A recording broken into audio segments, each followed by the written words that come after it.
world where life moves quickly and education comes in many forms, we believe there is still value in personal relationships, affordable, quality academics, and a supportive, Christ-centered environment. As the University of Sioux Falls looks to the future, we embrace what makes us different. If you're looking for a transformational experience, there is a difference. And that difference is here. Across the rural parts of our country, millions live hours away from advanced healthcare. But at Sanford Health, we believe world-class care belongs to every patient, everywhere, because our patients are our friends, family, and neighbors. We're bringing quality care close to home, quality of life through better health.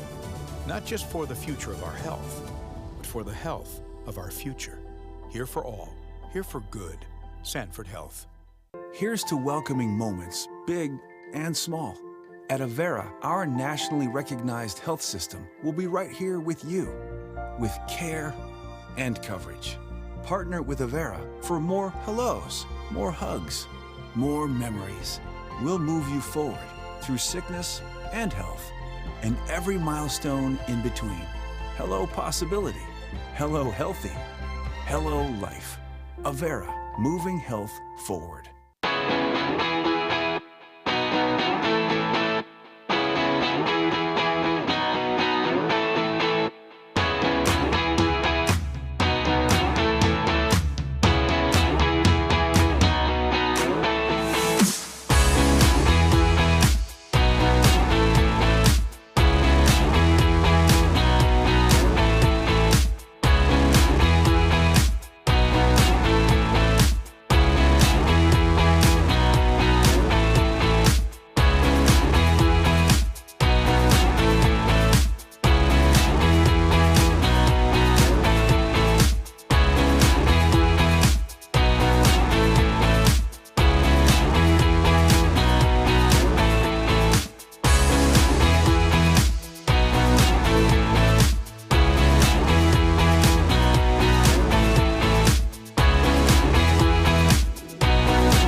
The Greater Sioux Falls Chamber of Commerce didn't start our thriving business community. That was done by individuals driven to create their dreams. In basements, boutiques, boardrooms, and the back 40. We're in the business of connecting the creators through advocacy, leadership development, inclusion, and promotion. We're standing at your side when nothing's gonna stand in your way. We are so much more than an energy company. We are connectors, community protectors, and clean energy leaders. We are job creators, friends and neighbors, stewards of your dollars and savings. Yes, we are so much more. We are the energy behind your everyday. And we are obsessively, relentlessly at your service.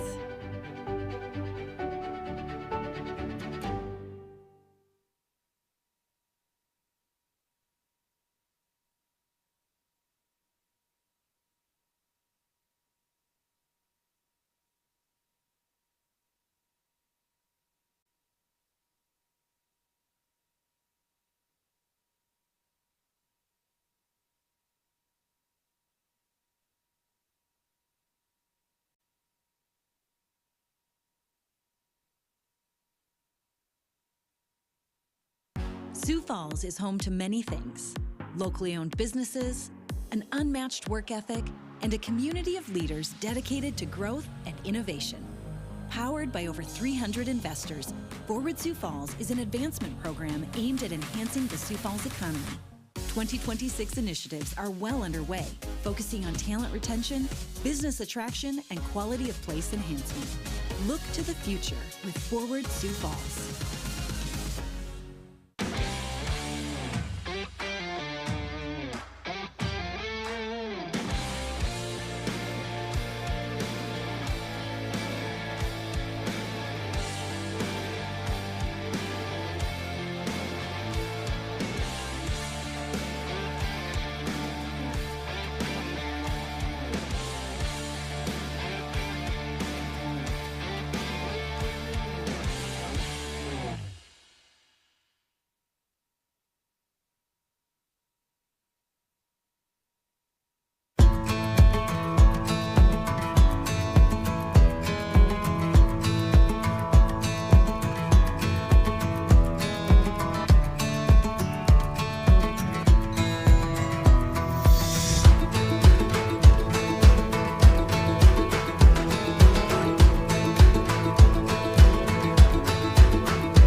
life moves quickly, and education comes in many forms, we believe there is still value in personal relationships, affordable, quality academics, and a supportive, Christ-centered environment. As the University of Sioux Falls looks to the future, we embrace what makes us different. If you're looking for a transformational experience, there is a difference. And that difference is here. Across the rural parts of our country, millions live hours away from advanced healthcare. But at Sanford Health, we believe world-class care belongs to every patient, everywhere, because our patients are our friends, family, and neighbors. We're bringing quality care close to home, quality of life through better health.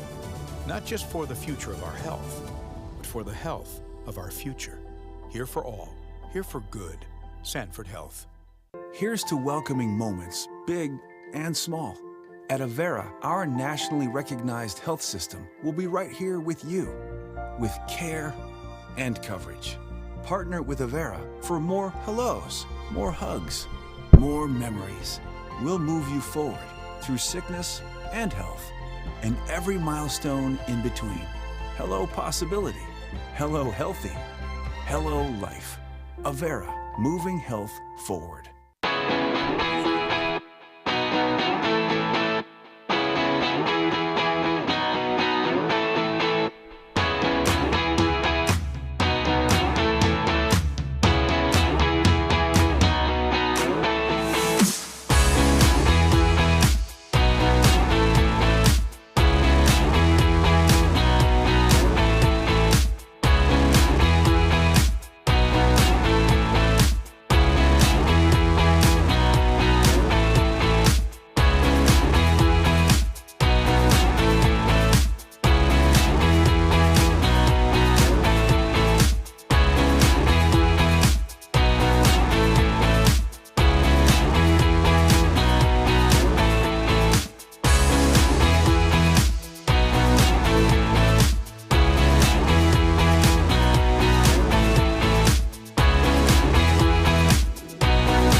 The Greater Sioux Falls Chamber of Commerce didn't start our thriving business community. That was done by individuals driven to create their dreams. In basements, boutiques, boardrooms, and the back 40. We're in the business of connecting the creators through advocacy, leadership development, inclusion, and promotion. We're standing at your side when nothing's gonna stand in your way. We are so much more than an energy company. We are connectors. Community protectors. And clean energy leaders. We are Job creators. Friends and neighbors. stewards of your dollars and savings. Yes, we. We are so much more. We are the energy. Behind your everyday. And we are Obsessively. Relentlessly. At your service.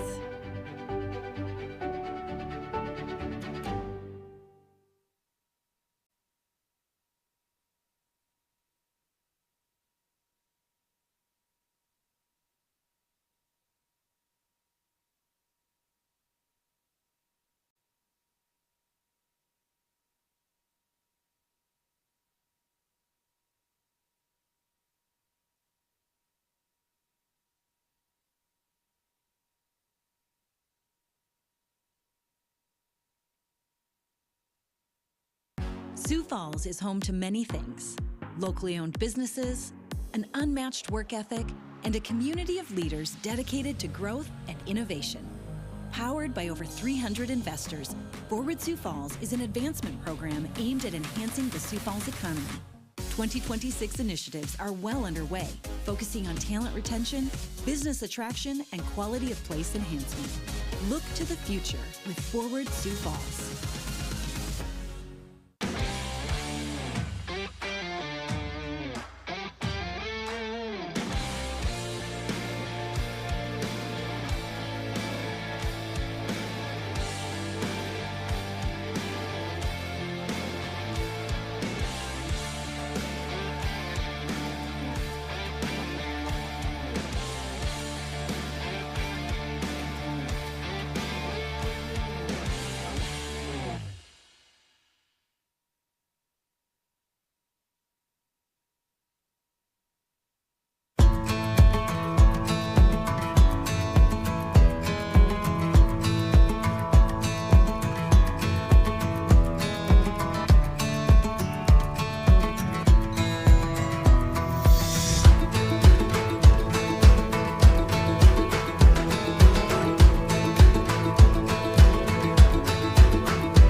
where life moves quickly and education comes in many forms, we believe there is still value in personal relationships, affordable, quality academics, and a supportive, Christ-centered environment.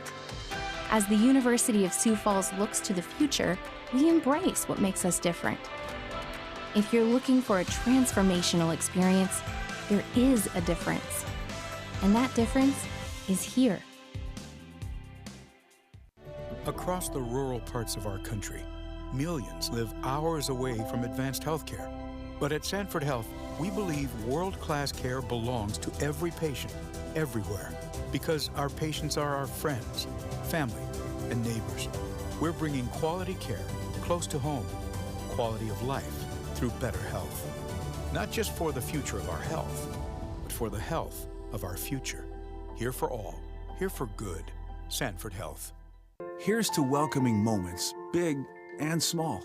At Avera, our nationally recognized health system will be right here with you, with care and coverage. Partner with Avera for more hellos, more hugs, more memories. We'll move you forward through sickness and health, and every milestone in between. Hello possibility, hello healthy, hello life. Avera, moving health forward.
The Greater Sioux Falls Chamber of Commerce didn't start our thriving business community. That was done by individuals driven to create their dreams. In basements, boutiques, boardrooms, and the back 40. We're in the business of connecting the creators through advocacy, leadership development, inclusion, and promotion. We're standing at your side when nothing's gonna stand in your way. We are so much more than an energy company. We are connectors. Community protectors. And clean energy leaders. We are Job creators. Friends and neighbors. stewards of your dollars and savings. Yes, we. We are so much more. We are the energy Behind your everyday. And we are. Obsessively. relentlessly. At your service.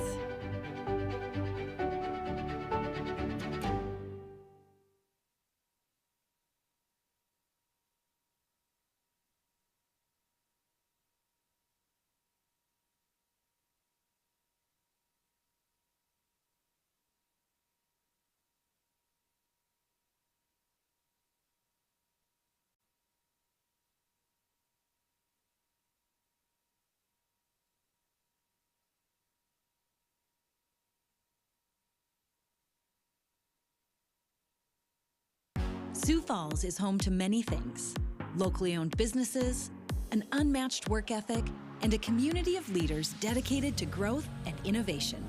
Powered by over 300 investors, Forward Sioux Falls is an advancement program aimed at enhancing the Sioux Falls economy. 2026 initiatives are well underway, focusing on talent retention, business attraction, and quality of place enhancement. Look to the future with Forward Sioux Falls.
In a world where life moves quickly and education comes in many forms, we believe there is still value in personal relationships, affordable, quality academics, and a supportive, Christ-centered environment. As the University of Sioux Falls looks to the future, we embrace what makes us different. If you're looking for a transformational experience, there is a difference. And that difference is here. Across the rural parts of our country, millions live hours away from advanced healthcare. But at Sanford Health, we believe world-class care belongs to every patient, everywhere, because our patients are our friends, family, and neighbors. We're bringing quality care close to home, quality of life through better health. Not just for the future of our health, but for the health of our future. Here for all, here for good. Sanford Health. Here's to welcoming moments, big and small. At Avera, our nationally recognized health system will be right here with you, with care and coverage. Partner with Avera for more hellos, more hugs, more memories. We'll move you forward through sickness and health, and every milestone in between. Hello possibility, hello healthy, hello life. Avera, moving health forward.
The Greater Sioux Falls Chamber of Commerce didn't start our thriving business community. That was done by individuals driven to create their dreams. In basements, boutiques, boardrooms, and the back 40. We're in the business of connecting the creators through advocacy, leadership development, inclusion, and promotion. We're standing at your side when nothing's gonna stand in your way. We are so much more than an energy company. We are connectors. Community protectors. And clean energy leaders. We are Job creators. Friends and neighbors. stewards of your dollars and savings. Yes, we. We are so much more. We are the energy Behind your everyday. And we are. Obsessively relentlessly. At your service.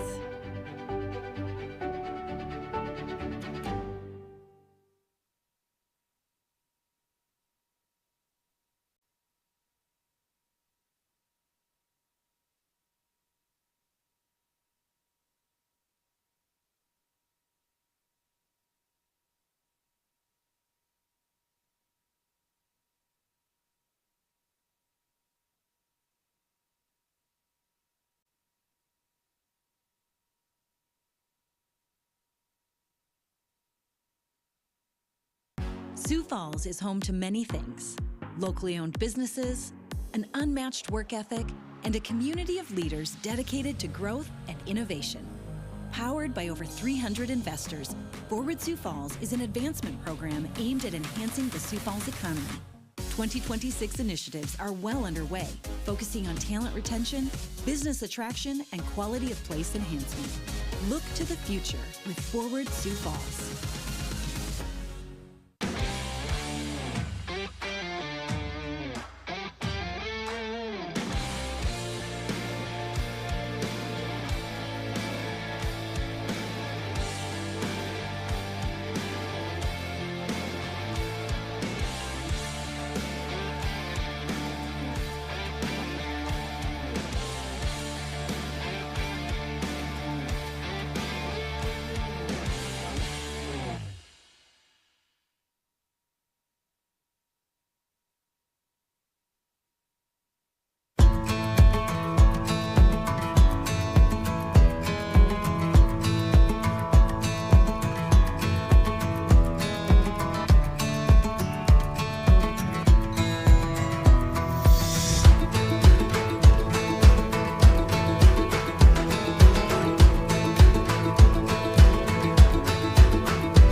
world where life moves quickly and education comes in many forms, we believe there is still value in personal relationships, affordable, quality academics, and a supportive, Christ-centered environment. As the University of Sioux Falls looks to the future, we embrace what makes us different. If you're looking for a transformational experience, there is a difference. And that difference is here. Across the rural parts of our country, millions live hours away from advanced healthcare. But at Sanford Health, we believe world-class care belongs to every patient, everywhere, because our patients are our friends, family, and neighbors. We're bringing quality care close to home, quality of life through better health. Not just for the future of our health, but for the health of our future. Here for all, here for good. Sanford Health. Here's to welcoming moments, big and small. At Avera, our nationally recognized health system will be right here with you, with care and coverage. Partner with Avera for more hellos, more hugs, more memories. We'll move you forward through sickness and health, and every milestone in between. Hello possibility, hello healthy, hello life. Avera, moving health forward.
The Greater Sioux Falls Chamber of Commerce didn't start our thriving business community. That was done by individuals driven to create their dreams.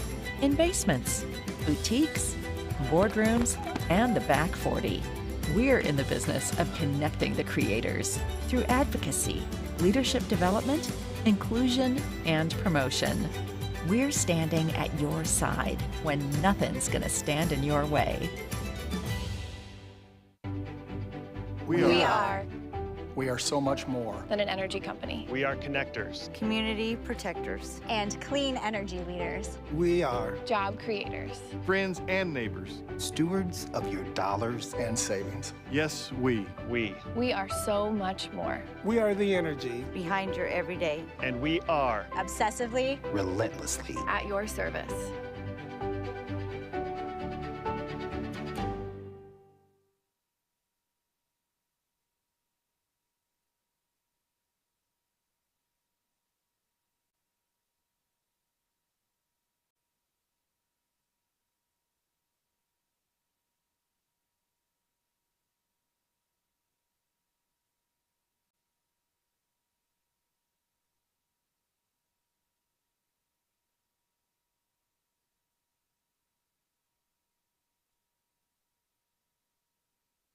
Sioux Falls is home to many things: locally owned businesses, an unmatched work ethic, and a community of leaders dedicated to growth and innovation.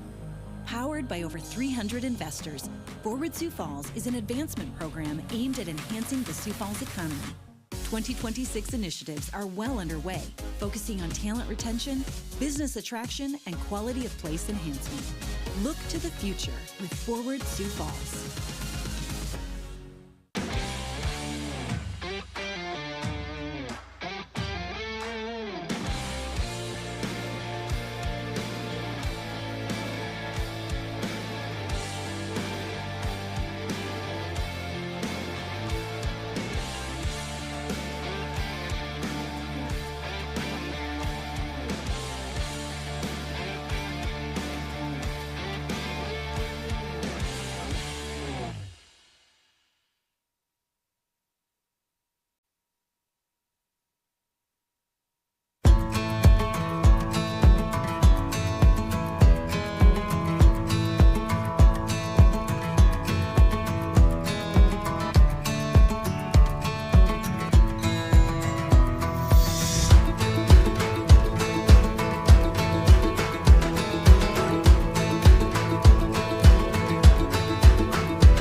where life moves quickly and education comes in many forms, we believe there is still value in personal relationships, affordable, quality academics, and a supportive, Christ-centered environment. As the University of Sioux Falls looks to the future, we embrace what makes us different. If you're looking for a transformational experience, there is a difference. And that difference is here. Across the rural parts of our country, millions live hours away from advanced healthcare. But at Sanford Health, we believe world-class care belongs to every patient, everywhere, because our patients are our friends, family, and neighbors. We're bringing quality care close to home, quality of life through better health. Not just for the future of our health, but for the health of our future. Here for all, here for good. Sanford Health. Here's to welcoming moments, big and small. At Avera, our nationally recognized health system will be right here with you, with care and coverage. Partner with Avera for more hellos, more hugs, more memories. We'll move you forward through sickness and health, and every milestone in between. Hello possibility, hello healthy, hello life. Avera, moving health forward.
The Greater Sioux Falls Chamber of Commerce didn't start our thriving business community. That was done by individuals driven to create their dreams. In basements, boutiques, boardrooms, and the back 40. We're in the business of connecting the creators through advocacy, leadership development, inclusion, and promotion. We're standing at your side when nothing's gonna stand in your way. We are so much more than an energy company. We are connectors. Community protectors. And clean energy leaders. We are Job creators. Friends and neighbors. stewards of your dollars and savings. Yes, we. We are so much more. We are the energy Behind your everyday. And we are. Obsessively. relentlessly. At your service.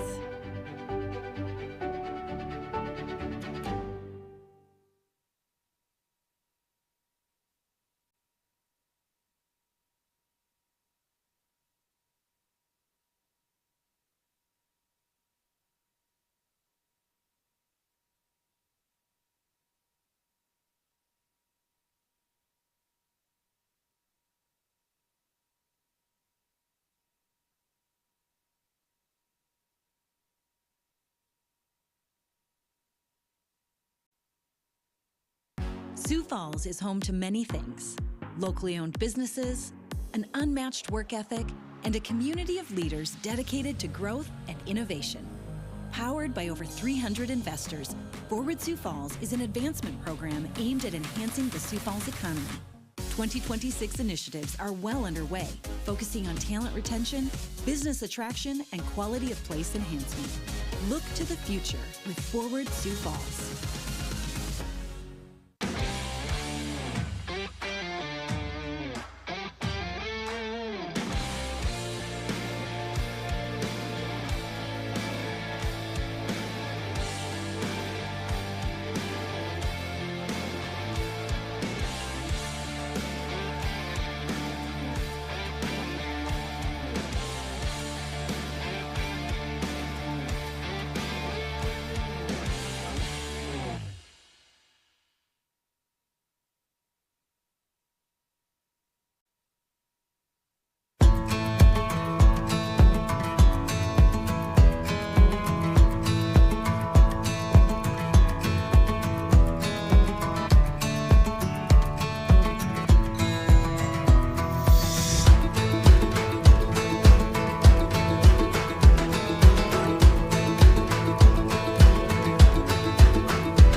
life moves quickly and education comes in many forms, we believe there is still value in personal relationships, affordable, quality academics, and a supportive, Christ-centered environment.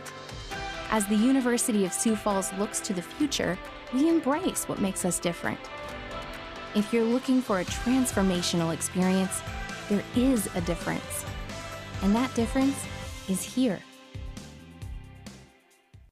Across the rural parts of our country, millions live hours away from advanced healthcare.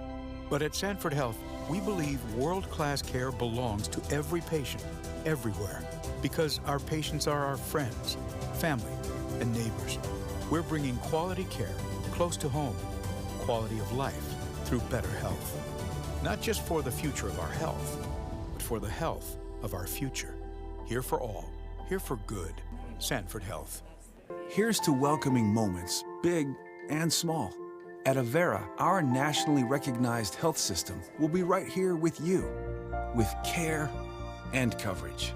Partner with Avera for more hellos, more hugs, more memories. We'll move you forward through sickness and health, and every milestone in between. Hello possibility, hello healthy, hello life. Avera, moving health forward.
The Greater Sioux Falls Chamber of Commerce didn't start our thriving business community. That was done by individuals driven to create their dreams.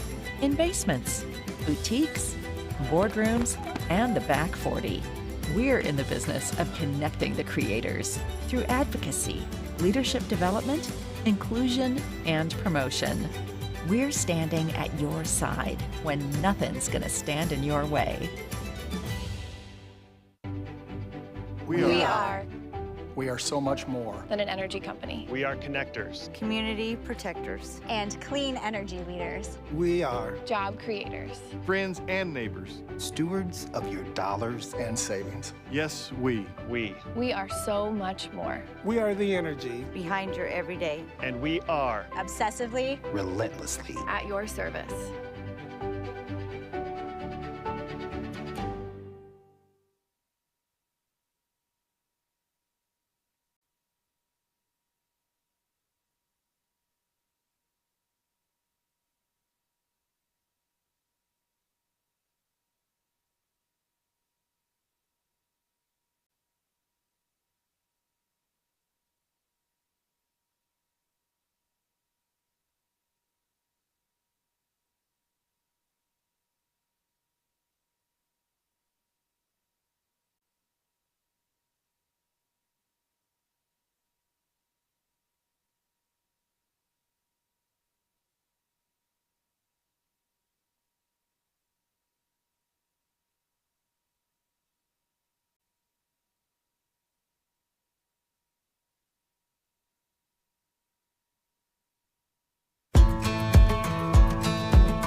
In a world where life moves quickly and education comes in many forms, we believe there is still value in personal relationships, affordable, quality academics, and a supportive, Christ-centered environment.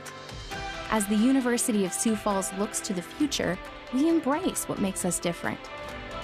If you're looking for a transformational experience, there is a difference. And that difference is here. Across the rural parts of our country, millions live hours away from advanced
Okay.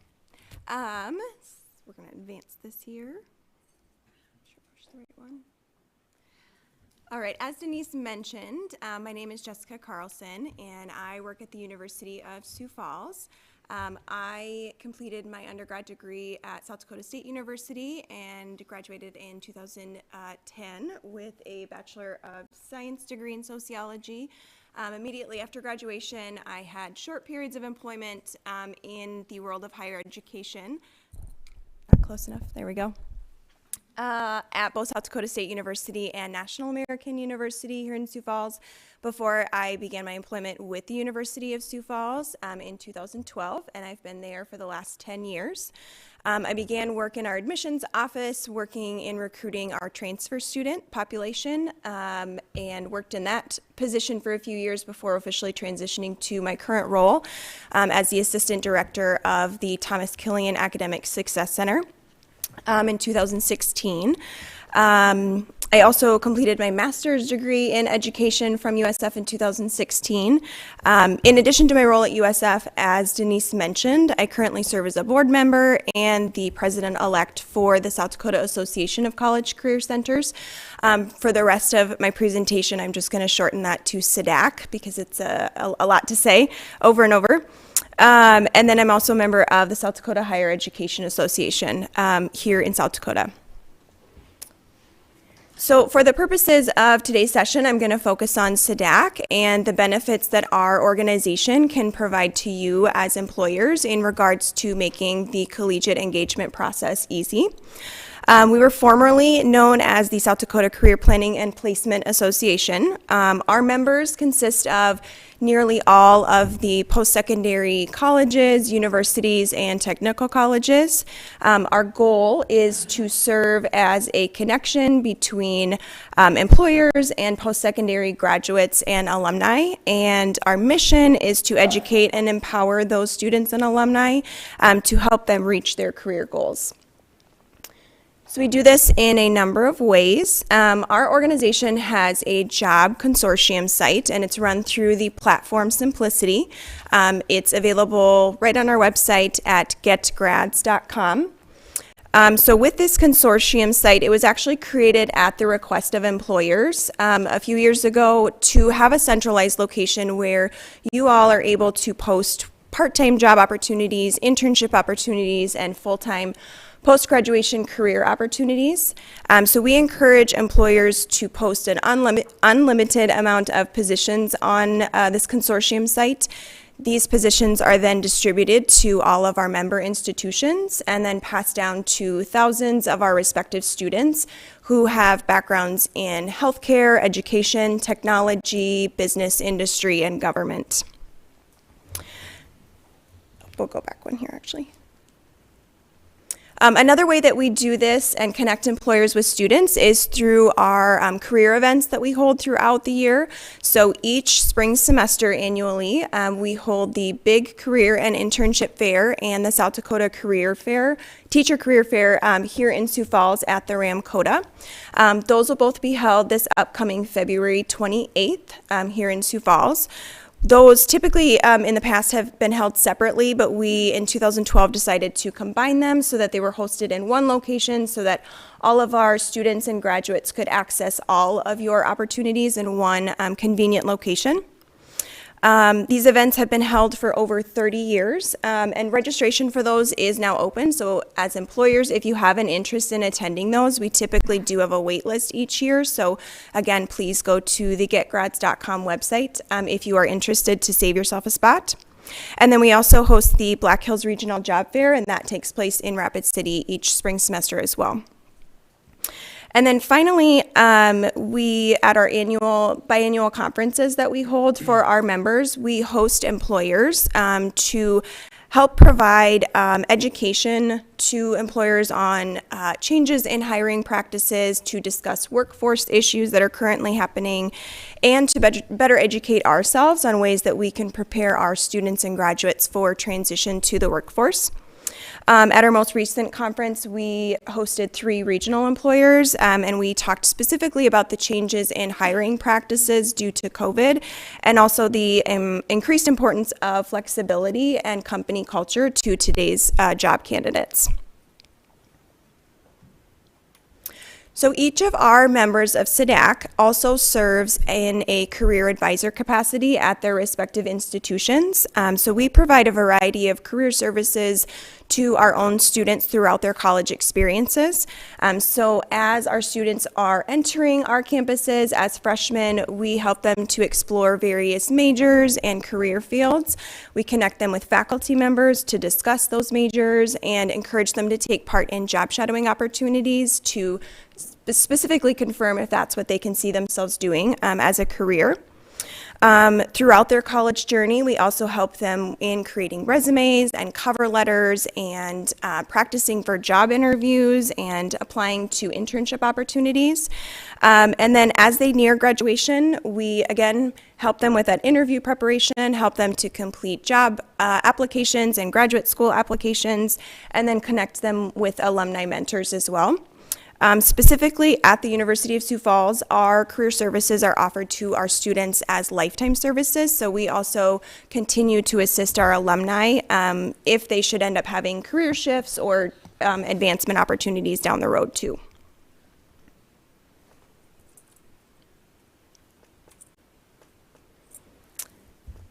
So thank you, Jessica. Yes. We're going to hold questions until the very, very end, and for all of our attendees online, I'm just going to make this kind offer since you could not hear me. I will be happy to meet with any company that reaches out to me and wants to go over the data points that I provided earlier. Okay? So we have another piece of information to kind of share, and this is actually coming from SEDAC. Some of the things that we talked about with Jessica and with her team of experts. You know, how do young, early career people, how do they evaluate employers? Okay, so we have a couple suggestions, okay, for everyone in the audience. Number one, who here uses an employer resume to share information about your company? Anybody? This is a really great opportunity to sell yourself. It also allows you to be very clear about what kinds of skills and behaviors and competencies that you want from talent. We see that this is a very successful tool with a lot of technology companies. So if you would want to see samples, I'm happy to share those because we have templates to help you do that. The other thing is, and this is coming from some of the things we're doing with career fairs, and so Jessica, can you talk about the need, really because of COVID, to help connect, I think, talent that's residing in college to employers? What's the best way to engage at career fairs? Sure. So we can't underestimate the importance of still attending in-person career fair events for employers. It certainly is one of the best ways to connect with the upcoming talent. One of the biggest pieces of advice that I would have for employers is in regards to the actual engagement piece. So if you think about it, the juniors and seniors that you are engaging with at career fairs probably missed out on the early practicing of networking and building relationships with employers and really practicing talking with employers at career fairs, either because our campuses couldn't hold them due to COVID or because they were virtual events, which is a completely different experience. And so many of these students may be very intimidated or nervous to approach employers. So try to be the one to break the ice and start that conversation with them. When you are interacting with students, make sure that you are engaging in both active recruiting for your current openings, whether they be internship opportunities or, full-time post-graduation career opportunities, and talk with juniors and seniors about those things, but also make sure that you are engaging in passive recruiting. So talking with freshmen and sophomore students who may not be able to fill your roles that you have available right now, but you may be able to really provide them with some helpful guidance and advice on what they should be doing now to best prepare themselves for a career in your particular field. And really interacting with students of all levels gives you the opportunity as an employer to build yourself a pipeline of talented candidates for years to come. And then, as Denise mentioned, in today's employment environment with the large quantity of job opportunities available in comparison to the number of candidates available to apply for those, it is just as important for organizations to market themselves to candidates as it is for candidates to market themselves to employers. So it's really essential that you know your organization well, that you're able to know your brand well and communicate effectively in a short period of time what sets you apart as an organization as compared to others. Students may not remember the brochures or the materials that they picked up from your table at a career fair, but they are going to remember the conversations that you had with them. So just don't underestimate the importance of taking time to build those relationships with candidates. Thank you.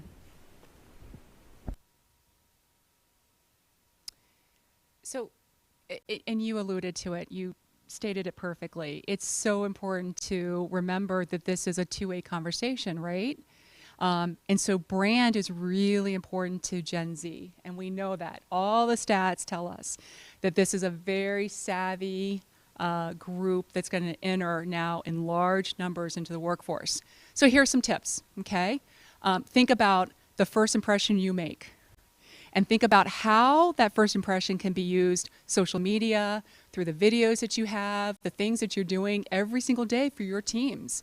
Just make that available to show, and that content to show outside. Because as we think about this new generation of talent, it's really important. So you have to be authentic, okay? So the things that you're doing right now, you just want to communicate them. You want to share them. And that's one of the keys to making sure that not only are you picking talent that's going to be right for your organization, but you're also making that emotional connection with them. So the other thing, and this is very, very shocking, but in order for you to hire for a position or even hire for an internship, the best thing to do is to attend some type of talent engagement event. And it can be virtually, it can be in person, but this generation wants to meet all their employers and get to know you before they apply. And so that's one of the tips, and we're going to talk about some ways that we can help you, because we have a lot of programming between SEDAC and us as a community resource to really kind of help lift up every single organization within our community and help find that match with talent. So if you're like me and you're thinking, okay, I'm going to make this investment, but what's the return on the investment, really? So what we know is that talent wants to meet everybody sooner, and they want to make sure that they're going to be the right fit for the job, but also that culturally you're the right fit for them, right? So get them involved in internships, get them involved in job shadows, get them involved in a process. And if you do, your success of retaining them increases. And this is really important. It's really important to welcome talent today, really kind of have them part of your community and all the things that your organizations are doing, but then find how they can be paired up with people internally for mentorships. This is a talent that this really resonates with, okay? They want to be connected with their team members. So just knowing these things about how you can make some of these tweaks and kind of add some of these things to your existing program increases your success rate for long-term retention. And with that, I'd like to introduce Cal, who probably is familiar to most of you since we have a lot of SHRM people. But welcome, Cal McEwen from LifeScape. Thank you very much, Denise. Thank you for this opportunity. As Denise mentioned, my name is Cal. I am the Director of Recruitment at LifeScape. And a little brief history of what my background is with education and profession. I have a bachelor's degree in business administration from Bellevue University. I was also in the leadership class of Sioux Falls, number 25.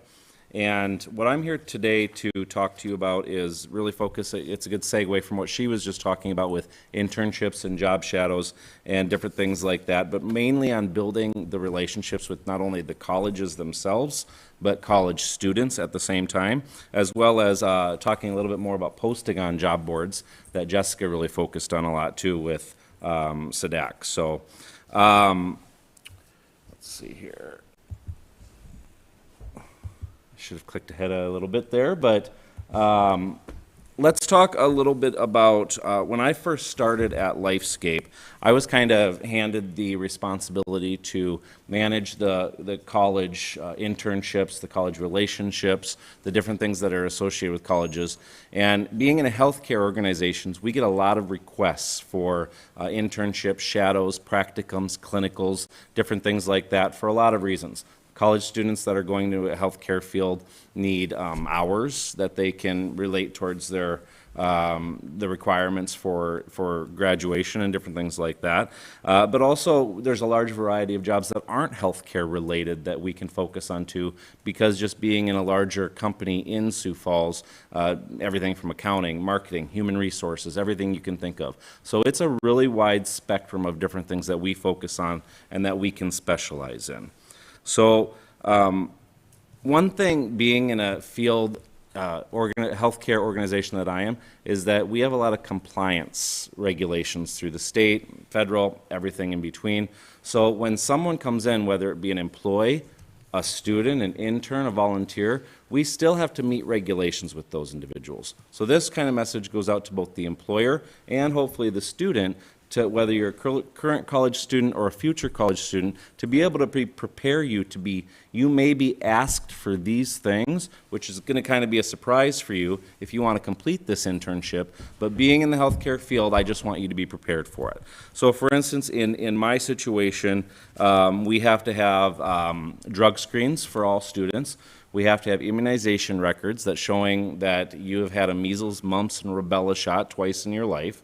We have to prove that you are vaccinated from COVID-19, but there are exemption forms opportunities as well. So we don't just, say no if you have not been vaccinated or anything like that. So there's just a lot of things to be prepared for and to be aware of, and just make sure as a company that you're meeting those regulations and that compliance that you have to for government and federal purposes and different things like that. The next thing I want to focus on is something called an affiliation agreement. A lot of times, companies and organizations don't realize that this is a really important step in the process of having an internship, especially if they're going to be doing hands-on work with the individuals, whether they be patients or whatever they might be in your organization. It's extremely important to have an affiliation agreement with that college. So the college and the business work together to, a lot of times the college has a pre-written one, but to get a predetermined agreement signed by both parties that is focusing on different things as what's the student's responsibility in this arrangement, what's the business's responsibility in this arrangement, and so on, what's the college's. Really one of the top key things to focus on and to look for in an affiliation agreement is where's the liability?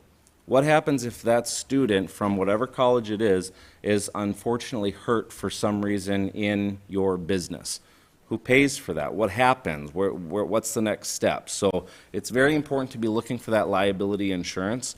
And 99.9% of the time the college has that for the student, or the college requires the student to get that themselves. So that's just really important to look for, because you don't want to be putting yourself into any type of bind if something were to happen with that student.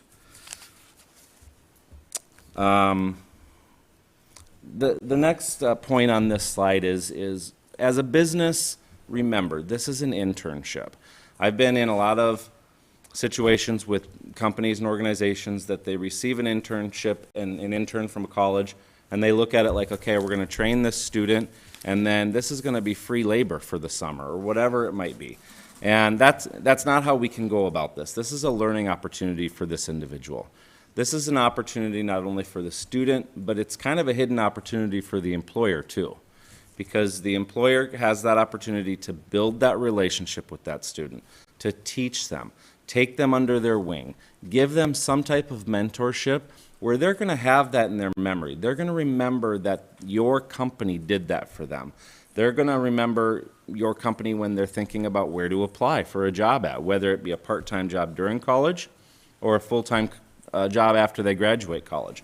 So it's just really important to build that relationship, start from the ground up, and to always remember the terms, this is a learning opportunity for the student. It is not free labor or free work that we can get out of that.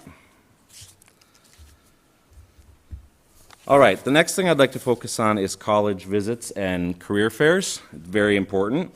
We need to, I've been doing this specific recruiting for about 14 years, and I've noticed a lot of changes that have happened. And sometimes it's not always the first thing that we're going to do is jump on the website and sign up for that job fair that's going on at USF or wherever it might be. But my advice to you is that we need to take advantage of all the career fairs and college visits that we still can, because they're still extremely important. We have to build that relationship and work with those students from day one on making that first impression. I think that's been mentioned a couple times in this presentation today, is making a first impression. A lot of these students have never seen us before. They've never heard of our business.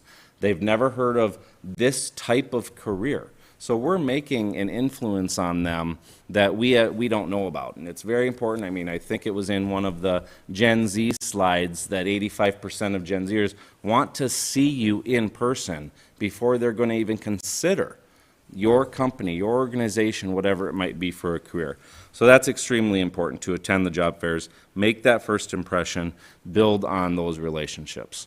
One of my most memorable stories that I have is when I first started as a recruiter 14 years ago in a healthcare organization. My responsibility was to hire speech-language pathologists, physical therapists, and occupational therapists. USD at the time, and mostly still is, the only school in South Dakota that has graduates in those fields. So I'd go down to USD and set up a career fair booth in this large auditorium or whatever. And remember, my goal, hire SLPs, hire PTs, hire OTs. So I'd get a student that come up to me and they'd say, hi, I'm a student at USD, I'm a sophomore. And I'm thinking, in my mind, I'm thinking, I don't want to talk to a sophomore. I want to talk to someone who's graduating in December or whatever it is with their master's degree or doctorate level degree in physical therapy. That was what was in my mind. I was, of course, polite and did the whole recruitment strategy or whatever, but in my mind, all I wanted to do was focus on those graduate students.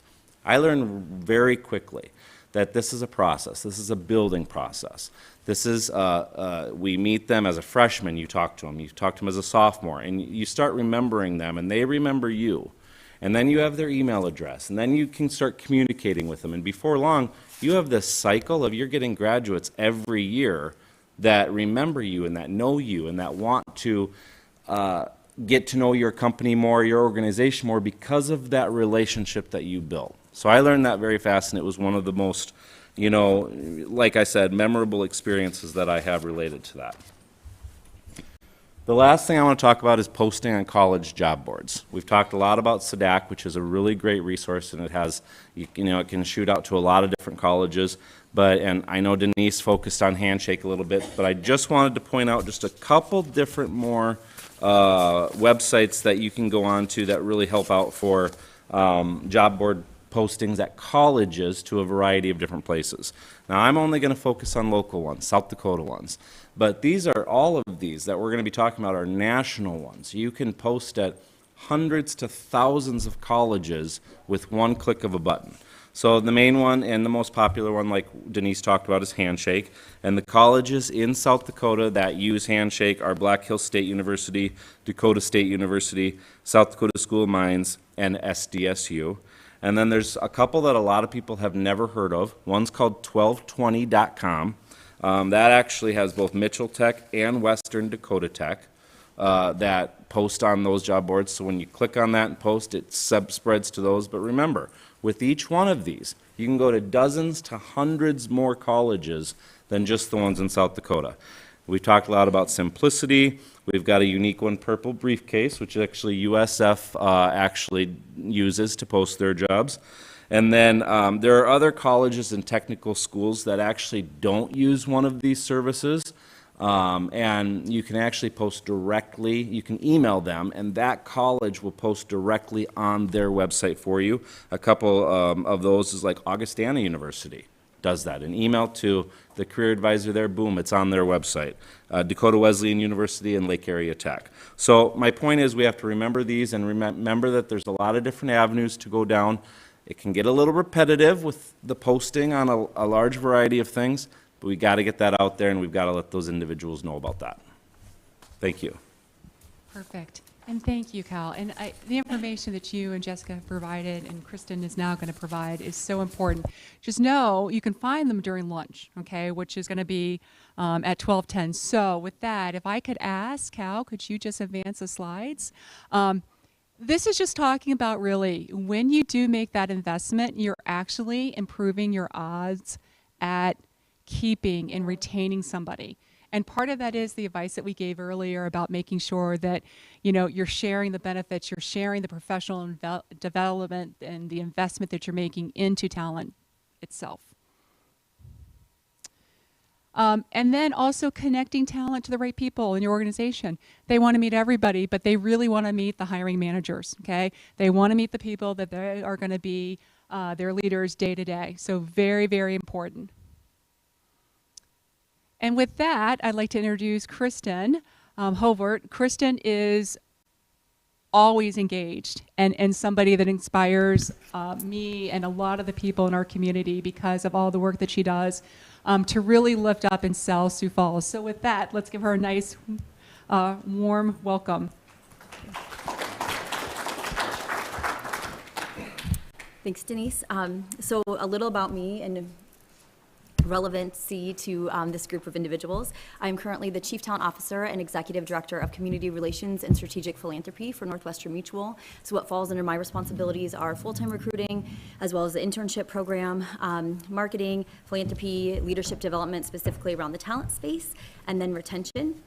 Before this, I was in store management and HR management for Bonton Group. And then prior to that, I lived on the West Coast where I was a regional executive for Clinique. And really, for that role, I handled all things business, which included strategic planning, people development, retention, and then recruiting counter managers for the many stores I had in the Pacific Northwest. Prior to that, I was hiring manager and sales manager for different organizations within the fashion and cosmetic industry. So there's some recent accolades on there. I'm not going to go through any of them, but I did want to point out, feels a bit awkward, but I think it's relevant to this, that I have been named as a National Recruiter of the Year for the last 2 years in a row, back to back, which was really exciting. And that was specifically around internship.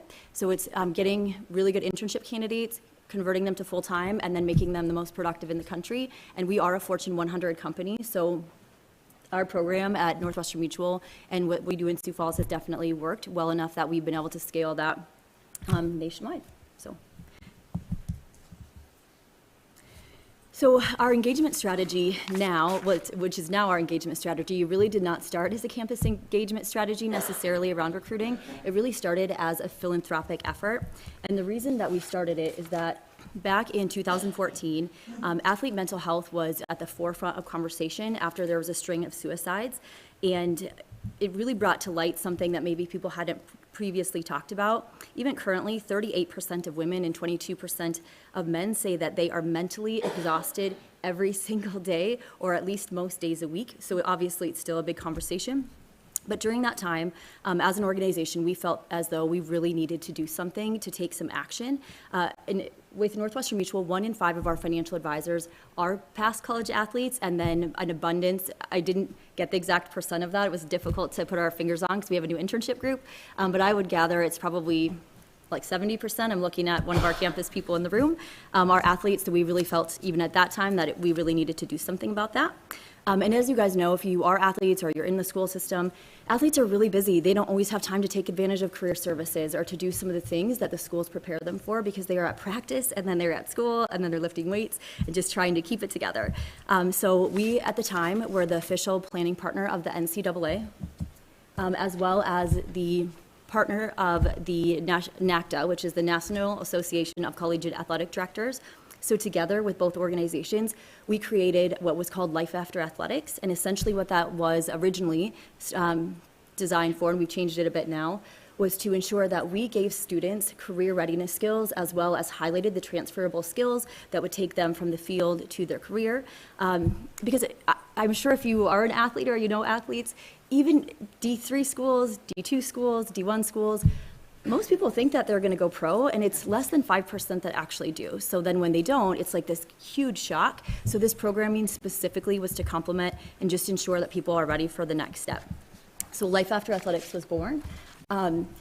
We have a lot of programming that went into it, and since then we've continued that. It was so popular that a lot of business professors and business departments asked if we could create some different programming for them. So now we talk on campuses throughout the country. Specifically in this region, we talk on 16 campuses and really just prepare students for what's next in their futures.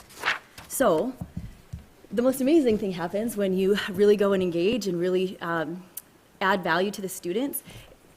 They come to you. So I mean, I would say we did this statistic yesterday. It was probably 70% of the students that we've had through our internship, at least since I've been there for the last 7 years, have come to us. And when we say, where did you first hear about Northwestern Mutual?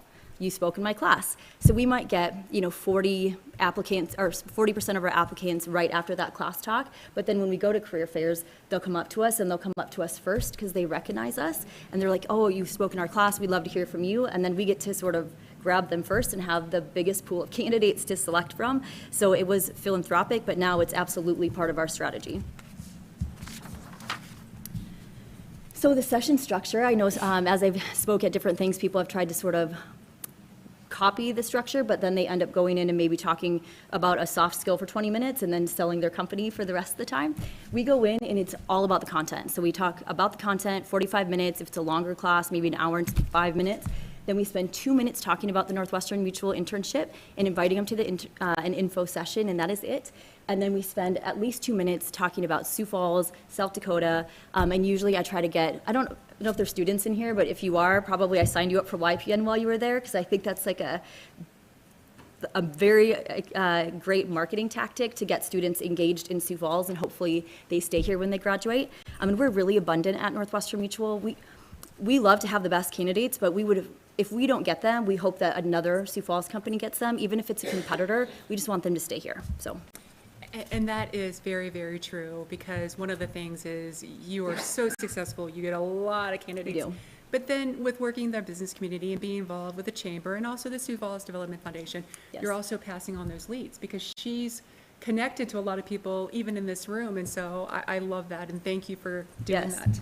And the reciprocity, I mean, not to go off topic, but we do it because it's the right thing to do. But Right. then if you get someone a job, if they have a good candidate, like if they weren't right, we'll help them find a job because we think that's the right thing to do, and it makes us feel a lot better about declining a candidate. But second to that, even if we really wanted them, but we found them something else, the amount of referrals we get back from candidates that we've placed in other organizations is pretty incredible too. And why YPN, by the way? I serve on the board for YPN. I was the chair, now I'm the chair of the Talent Traction Committee, so it's pretty easy to just get people plugged into that right away. And with our internship, I mean, we know that our internship, it is one of the top in the country. It's been in the top 100 for 26 years. We know the program is really good. It sells itself. We don't have to sell it. So all that we do is say, next week we have an info session at this time, and then the following week at this time and this time. If you're interested, please join one of our info sessions. And if you get enough candidates, you can be really transparent in these info sessions and say like all the great things, all the hard things, and then the right candidates come into your selection process. So we found that to be really successful for us. The challenges really that we have is the time investment. I don't know if there's professors or ADs or coaches in the room, but trying to get in front of a classroom can be really difficult because a lot of times professors aren't used to people coming in to deliver important content. They're more used to people coming in and talking about their organizations. So that took probably 2 years for us to even get in, but once we were in, then referrals to other teachers, to other schools, that was really helpful. That initial relationship, I mean, that's a big part of it. And then the time investment, this is why it has to be philanthropic. Student athletes don't have time until like 8 at night. So in 2 weeks, I think we're going to SDSU to do a thing for their athletes, and it is literally at 8 at night that we have to drive back to Sioux Falls. So I mean, our hearts really have to be in it, because sometimes it is quite difficult when it comes to scheduling. So you really have to have people on your mission. And then the continuous market research. every semester, things are going to change. Professors want different things, coaches want different things, students want different things, so ensuring that we're keeping our content up to date. And I mean, we get to work as a country on this, which has been really, really fun because you have a lot of different tools and resources. We're also partners with the Athlete Network, and they've helped us keep that really relevant as well. Again, whether that's for athletes or for professors, so that's been very interesting. And then really just the internship is a long-term investment. Will you lose money right away if you do it right? I mean, honestly, Cal, you could probably speak to this, probably. What we find is it's about a 3-year turnaround rate. So I will say, you think you spend all this money and all this time investment and all of these different things, is it worth it? You will note, oh no, she did fix it. I thought that those stats didn't match up. I did math wrong making this, so my compliance officer fixed it. Here's some stats just to get you bought in a little bit more. So if someone goes full-time at our organization and had at least 6 months of experience in the internship, and we call that exposure to our culture, their retention is 160% higher than someone who changes careers and comes to NM, and it is 329% higher than someone who graduates right from college and takes the role. I mean, it would be highly unlikely we take a new college graduate without some life experience, but an intern, I mean, that's amazing. And then if you look at the other stats, 1 in 4 of our full-time financial advisors started from the internship. There isn't data around some of the teams, but in our office, 90% started in an internship. And then 1 in 3 of our forum qualifiers, which forum qualification is the highest honor that you can have as an advisor, came from the internship. So again, highly productive as well. And then 1 in 2 of our leaders came from the internship. So that is the impact that it's had on our company. It just took, I mean, we've had an internship for 56 years now, so it did take a long time, but it definitely was worth it. And then just other ways to engage. So career fairs obviously are really important, but if you can find ways to just be present on campus, show your culture. I mean, we do a lot of fundraisers through schools. We do wellness, so like we might go on and teach yoga to an organization or to a class if they're doing mindfulness at work or in business, and we also do that with athletic teams, just really getting creative about different ways and trying to really volunteer and support our students. We do a lot of tailgating type things where we can raise money for different philanthropic organizations while supporting our interns and then engaging other students. So it's a great way to show our culture. Tried to speed through that because I know we're late. So perfect. Okay. But again, you're going to be available during lunch. Yes. And this is a very successful model. One of the things that we looked at when we were creating the intern Sioux Falls is we worked a lot with Kristen and her team to make sure that we were embedding some of those best practices and then bringing this for all businesses of all sizes within our community. So I'd just like to cover a couple things. Just know that your events, whether they're in person or they're virtual, they're going to be different. But the one consistent thing is information. They want information from you, and they want information about the jobs. Okay, so remember that that's one of the things, and we have one of our high school professors here. We work with Career Connections. They also want information about the job, so it's a very good topic for you to talk about. The other thing is here's some statistics about what happens when you get the right mix. So understanding that 65% want the information about your company, and then understanding that they're going to use this for different ways. So I'm going to make this available, this entire slide deck. Also, this recording will be available online. But you got a lot of statistics and data for all of the speakers here about how you can engage and build. And really, in some cases, if you have to build a business case scenario to really kind of prove what the ROI is, you got some data points that really from large populations and some success measures. Finally, we talked about, and this is our last slide, I promise, ways that we can get you plugged into our network. Okay, so again, you have SEDAC here. We have wonderful relationships across a lot of different schools. There's 29 schools that are part of SEDAC, okay? In addition to all of our wonderful schools that are here in the South Dakota area, we have, the Sioux Falls Development Foundation has built 300 plus relationships with 300 plus schools around the nation. We've done that because we want to make sure that whether you are a large organization and you have a lot of locations and you're looking for help, we can supply and help you there. Or maybe you're looking at a different tactic and you want to go outside of our region, which is becoming increasingly popular, okay? Especially if you're in the technology field. About 44% of our talent actually is imported from outside of our region.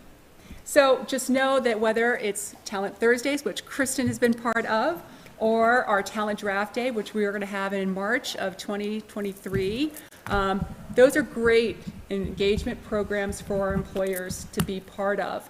SEDAC also has their career fair in February 28th of 2023 as well. So again, just a lot of ways to engage. I'd like to acknowledge the time and the energy and all the information that has come from our speakers today. So let's give them a warm round of applause.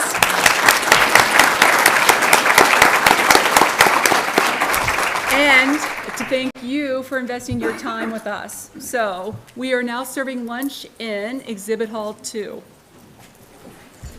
Yes. Was I too fast? Did I make sense? Okay. I didn't know if I didn't want to skip a point, but no, it was so fluid.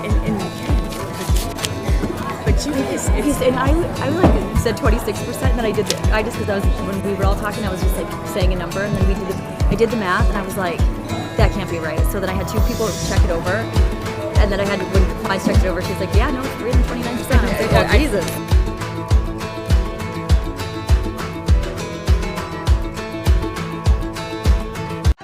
In a world where life moves quickly and education comes in many forms, we believe there is still value in personal relationships, affordable, quality academics, and a supportive, Christ-centered environment. As the University of Sioux Falls looks to the future, we embrace what makes us different. If you're looking for a transformational experience, there is a difference. And that difference is here. Across the rural parts of our country, millions live hours away from advanced health care. But at Sanford Health, we believe world-class care belongs to every patient, everywhere, because our patients are our friends, family, and neighbors. We're bringing quality care close to home, quality of life through better health.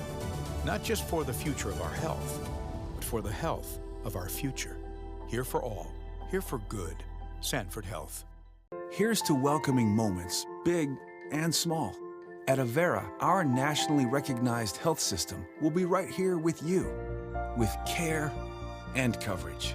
Partner with Avera for more hellos, more hugs, more memories. We'll move you forward through sickness and health, and every milestone in between. Hello possibility, hello healthy, hello life. Avera, moving health forward.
The Greater Sioux Falls Chamber of Commerce didn't start our thriving business community. That was done by individuals driven to create their dreams.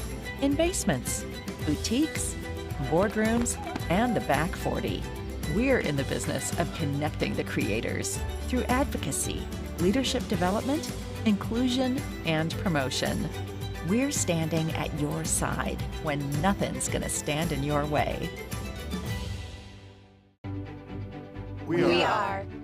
We are so much more than an energy company. We are connectors, community protectors, and clean energy leaders. We are job creators, friends and neighbors, stewards of your dollars and savings. Yes, we are so much more. We are the energy behind your everyday, and we are obsessively, relentlessly at your service.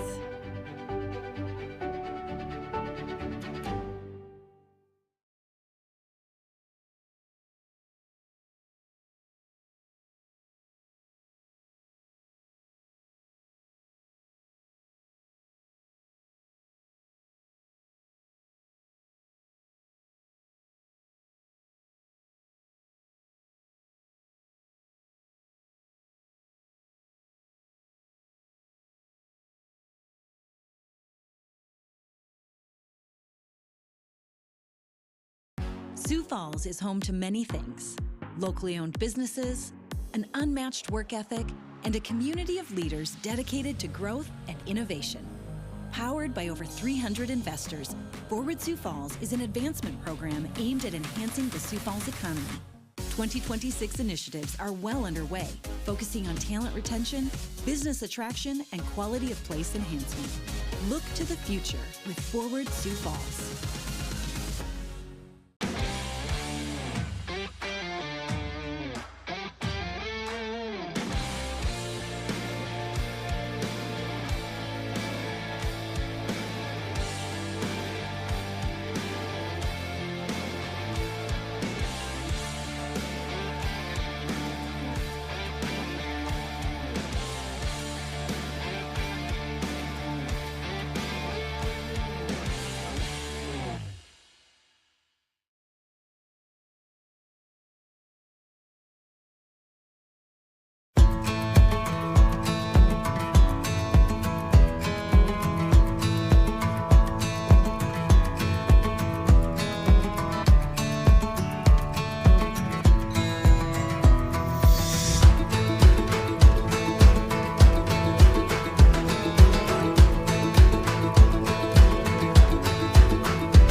Where life moves quickly and education comes in many forms, we believe there is still value in personal relationships, affordable, quality academics, and a supportive, Christ-centered environment.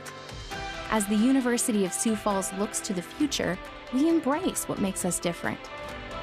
If you're looking for a transformational experience, there is a difference. And that difference is here. Across the rural parts of our country, millions live hours away from advanced healthcare.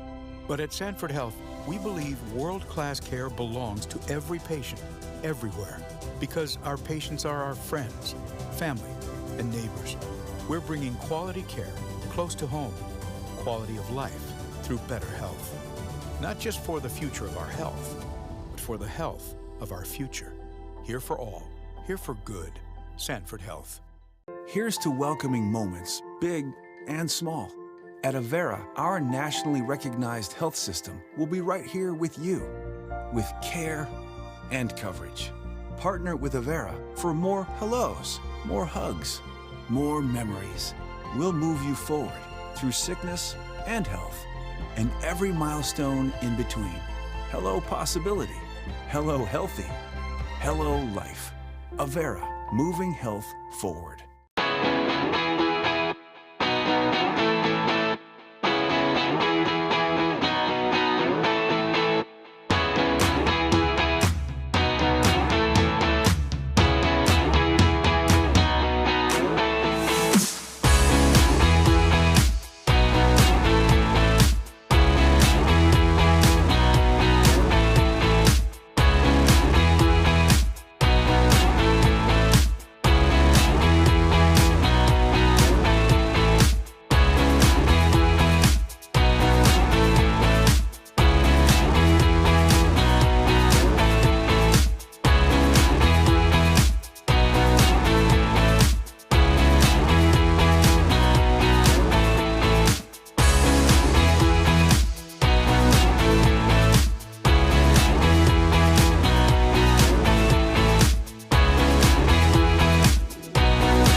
The Greater Sioux Falls Chamber of Commerce didn't start our thriving business community. That was done by individuals driven to create their dreams.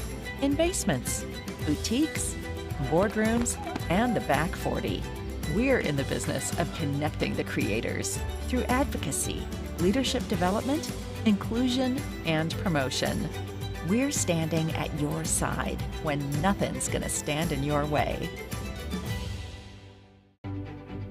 We are We are so much more than an energy company. We are connectors. Community protectors. And clean energy leaders. We are Job creators. Friends and neighbors. stewards of your dollars and savings. Yes, we. We are so much more. We are the energy Behind your everyday. And we are Obsessively. relentlessly. At your service.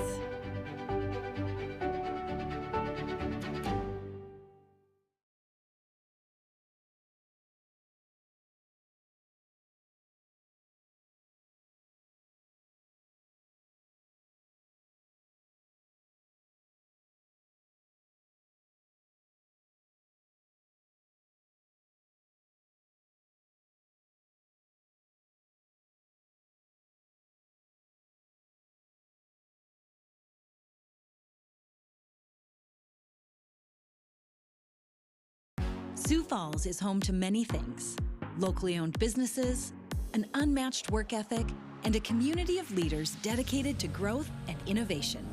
Powered by over 300 investors, Forward Sioux Falls is an advancement program aimed at enhancing the Sioux Falls economy. 2026 initiatives are well underway, focusing on talent retention, business attraction, and quality of place enhancement. Look to the future with Forward Sioux Falls.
Where life moves quickly and education comes in many forms, we believe there is still value in personal relationships, affordable, quality academics, and a supportive, Christ-centered environment. As the University of Sioux Falls looks to the future, we embrace what makes us different. If you're looking for a transformational experience, there is a difference. And that difference is here. Across the rural parts of our country, millions live hours away from advanced healthcare. But at Sanford Health, we believe world-class care belongs to every patient, everywhere, because our patients are our friends, family, and neighbors. We're bringing quality care close to home, quality of life through better health. Not just for the future of our health, but for the health of our future. Here for all, here for good. Sanford Health. Here's to welcoming moments, big and small. At Avera, our nationally recognized health system will be right here with you, with care and coverage. Partner with Avera for more hellos, more hugs, more memories. We'll move you forward through sickness and health, and every milestone in between. Hello possibility, hello healthy, hello life. Avera, moving health forward.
Greater Sioux Falls Chamber of Commerce didn't start our thriving business community. That was done by individuals driven to create their dreams.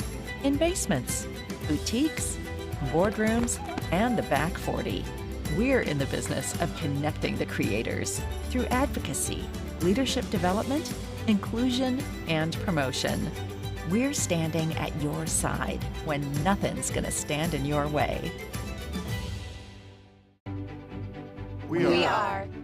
We are so much more than an energy company. We are connectors. Community protectors. And clean energy leaders. We are Job creators. Friends and neighbors. Stewards of your dollars and savings. Yes, we. We are so much more. We are the energy Behind your everyday. And we are Obsessively. relentlessly. At your service.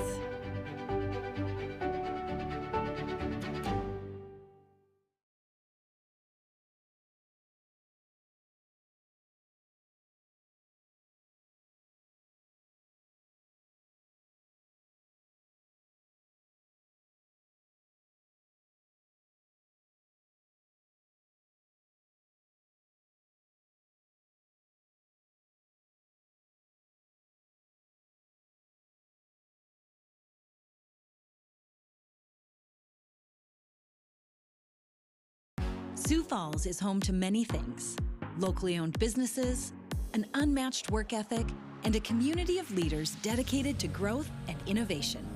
Powered by over 300 investors, Forward Sioux Falls is an advancement program aimed at enhancing the Sioux Falls economy.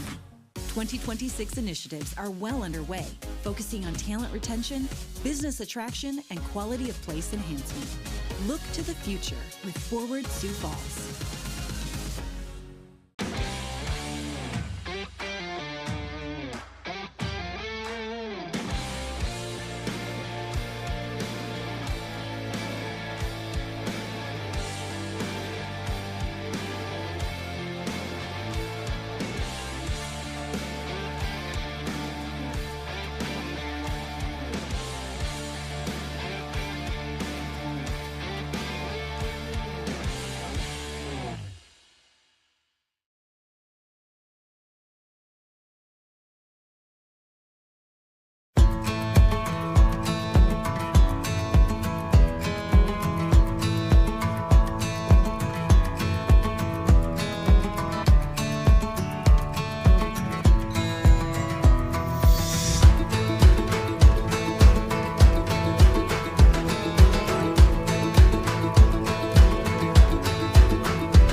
Where life moves quickly and education comes in many forms, we believe there is still value in personal relationships, affordable, quality academics, and a supportive, Christ-centered environment. As the University of Sioux Falls looks to the future, we embrace what makes us different. If you're looking for a transformational experience, there is a difference. And that difference is here. Across the rural parts of our country, millions live hours away from advanced healthcare. But at Sanford Health, we believe world-class care belongs to every patient, everywhere, because our patients are our friends, family, and neighbors. We're bringing quality care close to home, quality of life through better health. Not just for the future of our health, but for the health of our future. Here for all, here for good. Sanford Health. Here's to welcoming moments, big and small. At Avera, our nationally recognized health system will be right here with you, with care and coverage. Partner with Avera for more hellos, more hugs, more memories. We'll move you forward through sickness and health, and every milestone in between. Hello possibility, hello healthy, hello life. Avera, moving health forward.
The Greater Sioux Falls Chamber of Commerce didn't start our thriving business community. That was done by individuals driven to create their dreams. In basements, boutiques, boardrooms, and the back 40. We're in the business of connecting the creators through advocacy, leadership development, inclusion, and promotion. We're standing at your side when nothing's going to stand in your way. We are so much more than an energy company. We are connectors. Community protectors. And clean energy leaders. We are Job creators. Friends and neighbors. Stewards of your dollars and savings. Yes, we. We are so much more. We are the energy Behind your everyday. And we are Obsessively. relentlessly. At your service.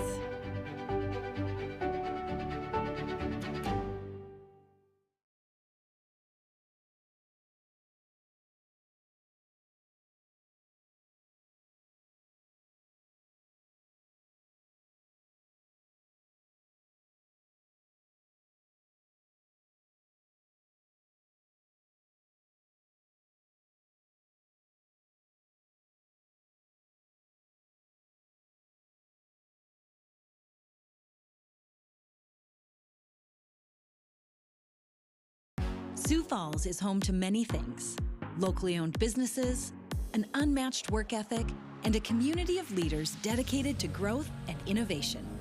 Powered by over 300 investors, Forward Sioux Falls is an advancement program aimed at enhancing the Sioux Falls economy. 2026 initiatives are well underway, focusing on talent retention, business attraction, and quality of place enhancement. Look to the future with Forward Sioux Falls.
Where life moves quickly and education comes in many forms, we believe there is still value in personal relationships, affordable, quality academics, and a supportive, Christ-centered environment.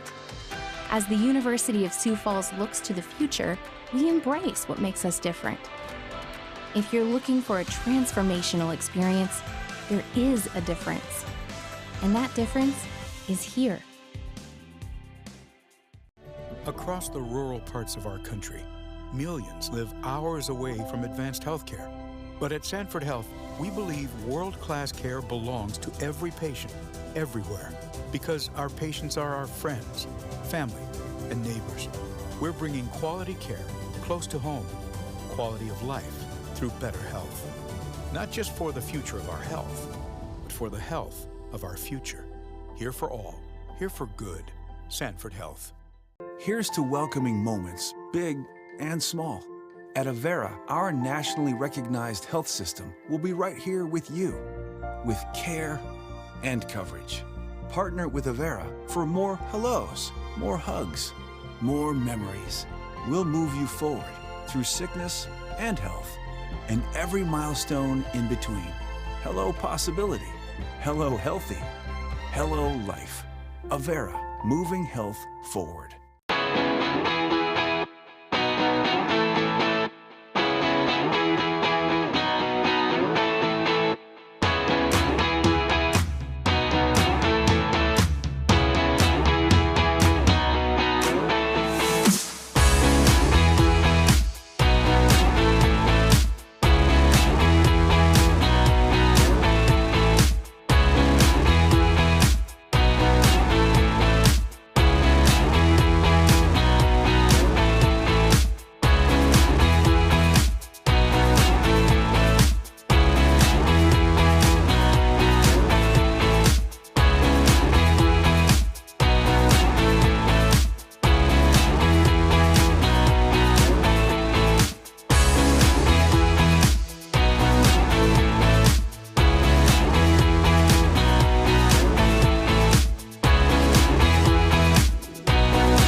Greater Sioux Falls Chamber of Commerce didn't start our thriving business community. That was done by individuals driven to create their dreams. In basements, boutiques, boardrooms, and the back 40. We're in the business of connecting the creators through advocacy, leadership development, inclusion, and promotion. We're standing at your side when nothing's going to stand in your way. We are We are so much more than an energy company. We are connectors. Community protectors. And clean energy leaders. We are Job creators. Friends and neighbors. stewards of your dollars and savings. Yes, we. We are so much more. We are the energy Behind your everyday. And we are Obsessively. relentlessly. At your service.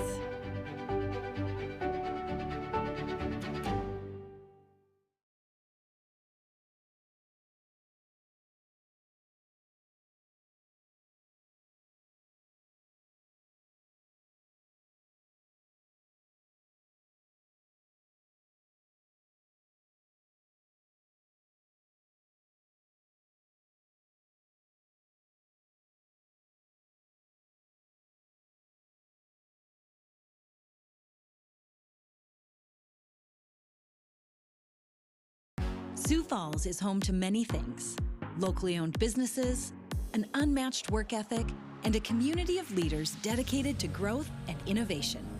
Powered by over 300 investors, Forward Sioux Falls is an advancement program aimed at enhancing the Sioux Falls economy. 2026 initiatives are well underway, focusing on talent retention, business attraction, and quality of place enhancement. Look to the future with Forward Sioux Falls.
Where life moves quickly and education comes in many forms, we believe there is still value in personal relationships, affordable, quality academics, and a supportive, Christ-centered environment.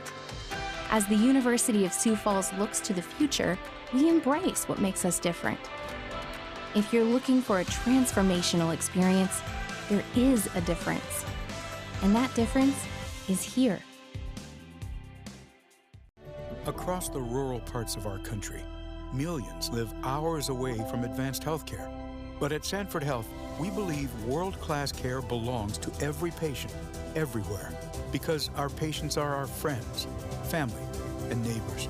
We're bringing quality care close to home, quality of life through better health.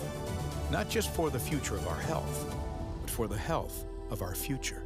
Here for all, here for good. Sanford Health. Here's to welcoming moments, big and small. At Avera, our nationally recognized health system will be right here with you, with care and coverage. Partner with Avera for more hellos, more hugs, more memories. We'll move you forward through sickness and health, and every milestone in between. Hello possibility, hello healthy, hello life. Avera, moving health forward.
The Greater Sioux Falls Chamber of Commerce didn't start our thriving business community. That was done by individuals driven to create their dreams.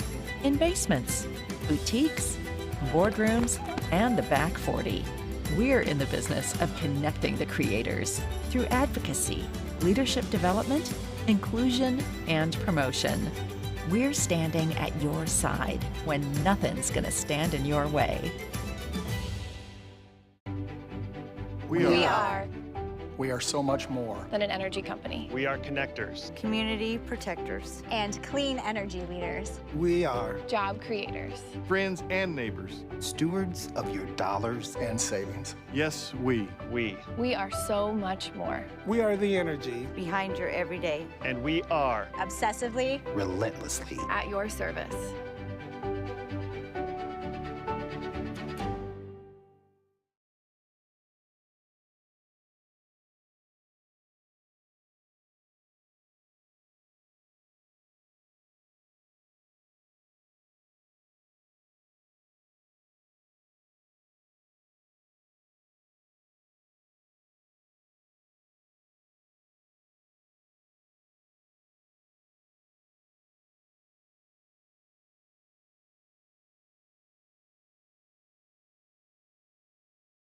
Sioux Falls is home to many things: locally owned businesses, an unmatched work ethic, and a community of leaders dedicated to growth and innovation.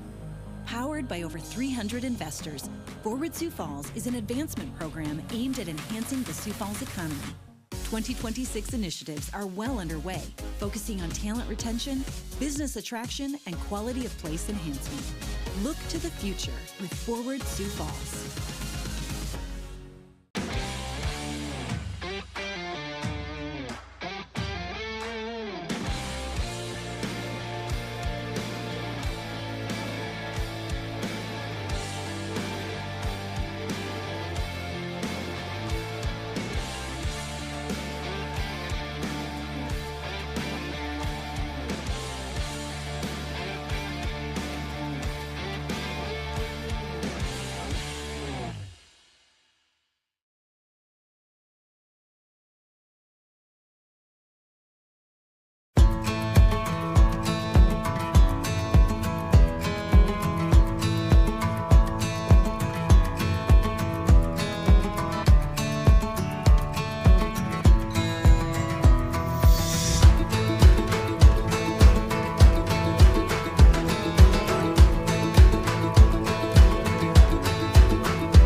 Where life moves quickly and education comes in many forms, we believe there is still value in personal relationships, affordable, quality academics, and a supportive, Christ-centered environment. As the University of Sioux Falls looks to the future, we embrace what makes us different. If you're looking for a transformational experience, there is a difference. And that difference is here. Across the rural parts of our country, millions live hours away from advanced healthcare.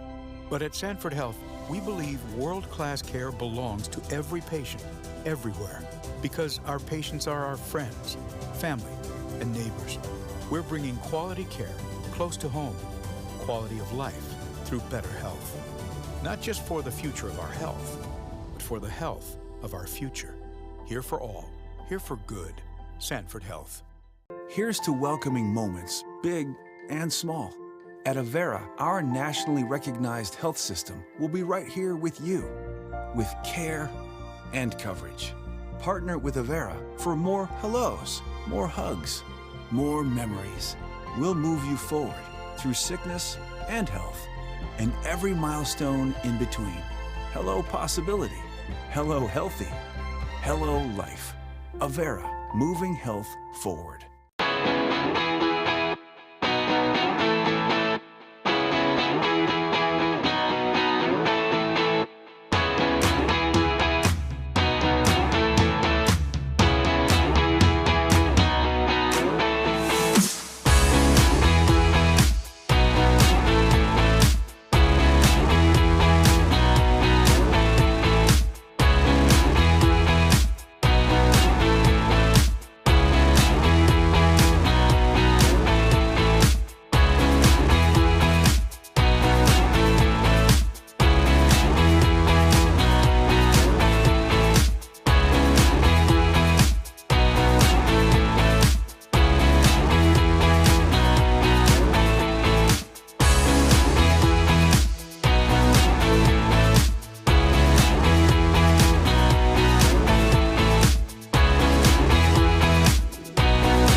Greater Sioux Falls Chamber of Commerce didn't start our thriving business community. That was done by individuals driven to create their dreams. In basements, boutiques, boardrooms, and the back 40. We're in the business of connecting the creators through advocacy, leadership development, inclusion, and promotion. We're standing at your side when nothing's going to stand in your way. We are so much more than an energy company. We are connectors. Community protectors. And clean energy leaders. We are Job creators. Friends and neighbors. Stewards of your dollars and savings. Yes, we. We are so much more. We are the energy Behind your everyday. And we are Obsessively. relentlessly. At your service.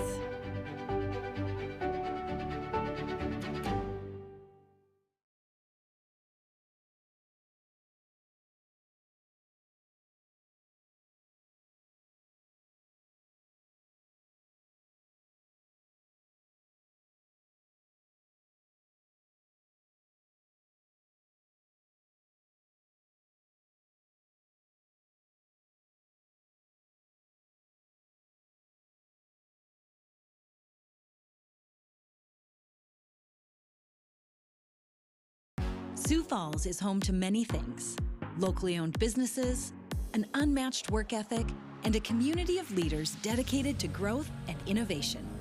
Powered by over 300 investors, Forward Sioux Falls is an advancement program aimed at enhancing the Sioux Falls economy.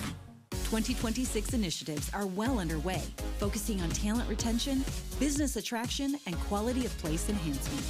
Look to the future with Forward Sioux Falls.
Where life moves quickly and education comes in many forms, we believe there is still value in personal relationships, affordable, quality academics, and a supportive, Christ-centered environment. As the University of Sioux Falls looks to the future, we embrace what makes us different. If you're looking for a transformational experience, there is a difference. And that difference is here. Across the rural parts of our country, millions live hours away from advanced health care. But at Sanford Health, we believe world-class care belongs to every patient, everywhere, because our patients are our friends, family, and neighbors.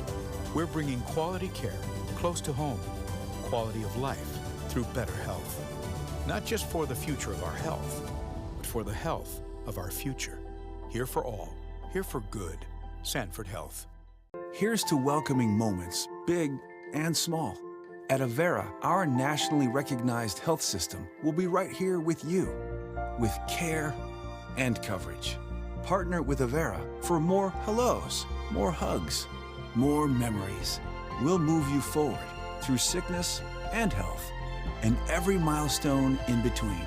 Hello possibility, hello healthy, hello life. Avera, moving health forward.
The Greater Sioux Falls Chamber of Commerce didn't start our thriving business community. That was done by individuals driven to create their dreams.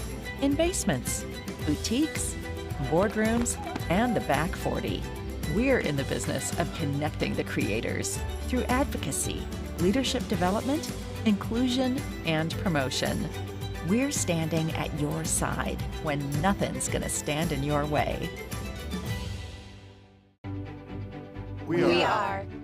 We are so much more than an energy company. We are connectors, community protectors, and clean energy leaders. We are job creators, friends and neighbors, stewards of your dollars and savings. Yes, we are so much more. We are the energy behind your everyday, and we are obsessively, relentlessly at your service.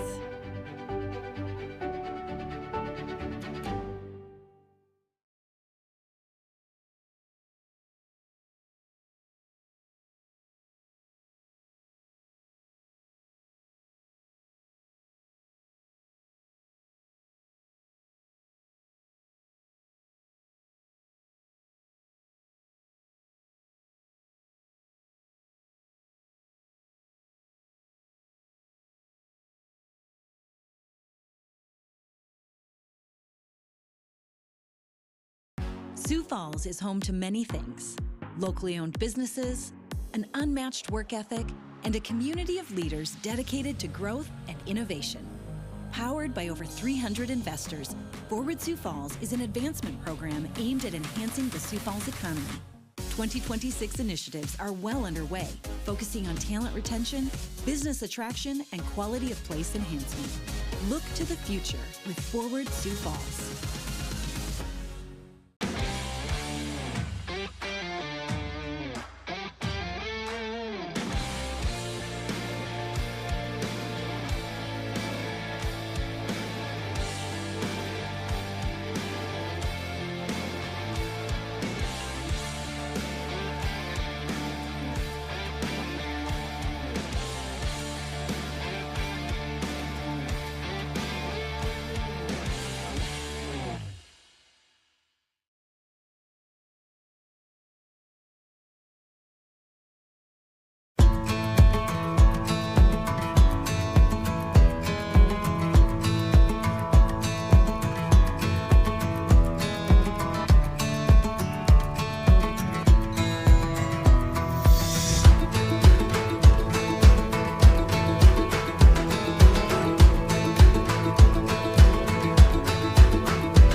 Where life moves quickly and education comes in many forms, we believe there is still value in personal relationships, affordable, quality academics, and a supportive, Christ-centered environment. As the University of Sioux Falls looks to the future, we embrace what makes us different. If you're looking for a transformational experience, there is a difference. And that difference is here. Across the rural parts of our country, millions live hours away from advanced healthcare. But at Sanford Health, we believe world-class care belongs to every patient, everywhere, because our patients are our friends, family, and neighbors. We're bringing quality care close to home, quality of life through better health. Not just for the future of our health, but for the health of our future. Here for all, here for good. Sanford Health. Here's to welcoming moments, big and small. At Avera, our nationally recognized health system will be right here with you, with care and coverage. Partner with Avera for more hellos, more hugs, more memories. We'll move you forward through sickness and health, and every milestone in between. Hello possibility, hello healthy, hello life. Avera, moving health forward.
Greater Sioux Falls Chamber of Commerce didn't start our thriving business community. That was done by individuals driven to create their dreams.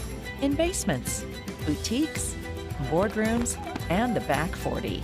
We're in the business of connecting the creators through advocacy, leadership development, inclusion, and promotion. We're standing at your side when nothing's going to stand in your way. We are We are so much more than an energy company. We are connectors. Community protectors. And clean energy leaders. We are Job creators. Friends and neighbors. stewards of your dollars and savings. Yes, we. We are so much more. We are the energy Behind your everyday. And we are Obsessively. relentlessly. At your service.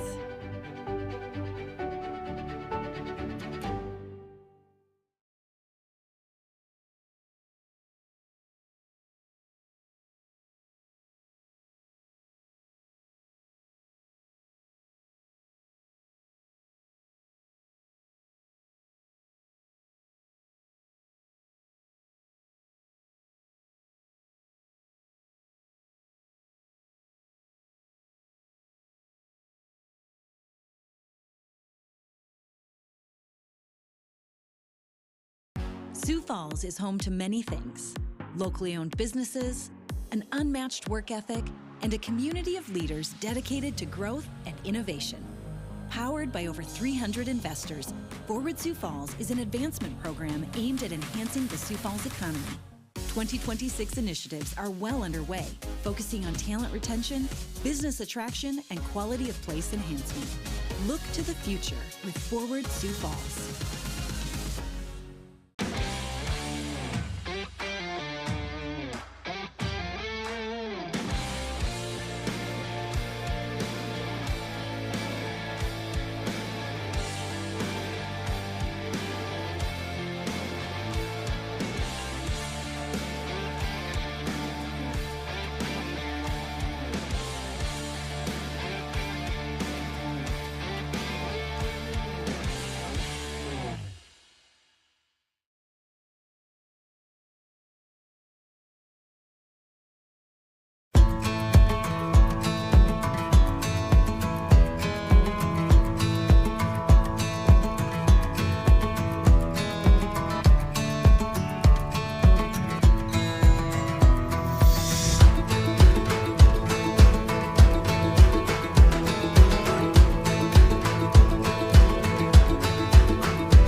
Where life moves quickly and education comes in many forms, we believe there is still value in personal relationships, affordable, quality academics, and a supportive, Christ-centered environment.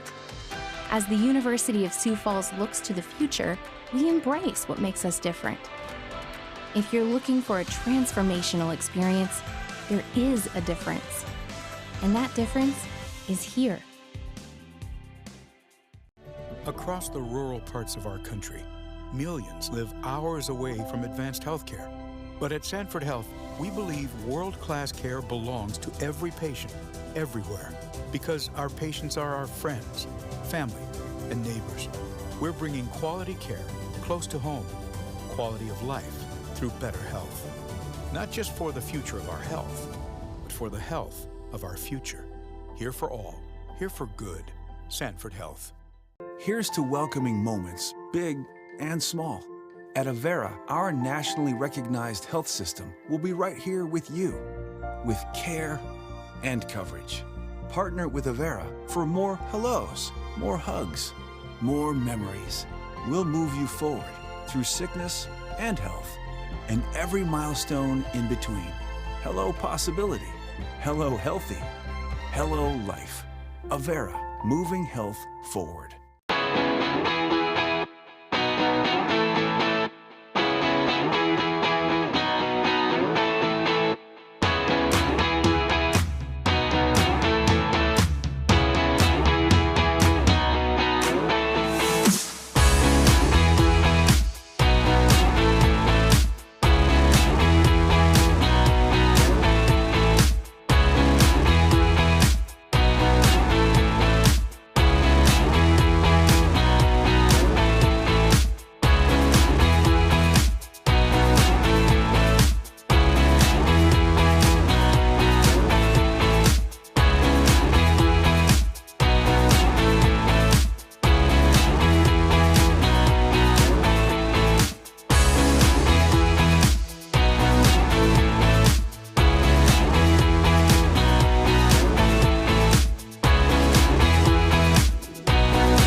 Greater Sioux Falls Chamber of Commerce didn't start our thriving business community. That was done by individuals driven to create their dreams.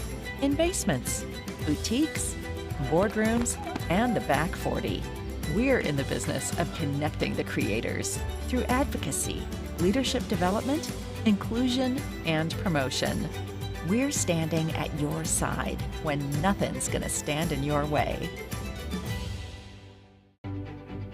We are We are so much more than an energy company. We are connectors. Community protectors. And clean energy leaders. We are Job creators. Friends and neighbors. Stewards of your dollars and savings. Yes, we. We are so much more. We are the energy Behind your everyday. And we are Obsessively. relentlessly. At your service.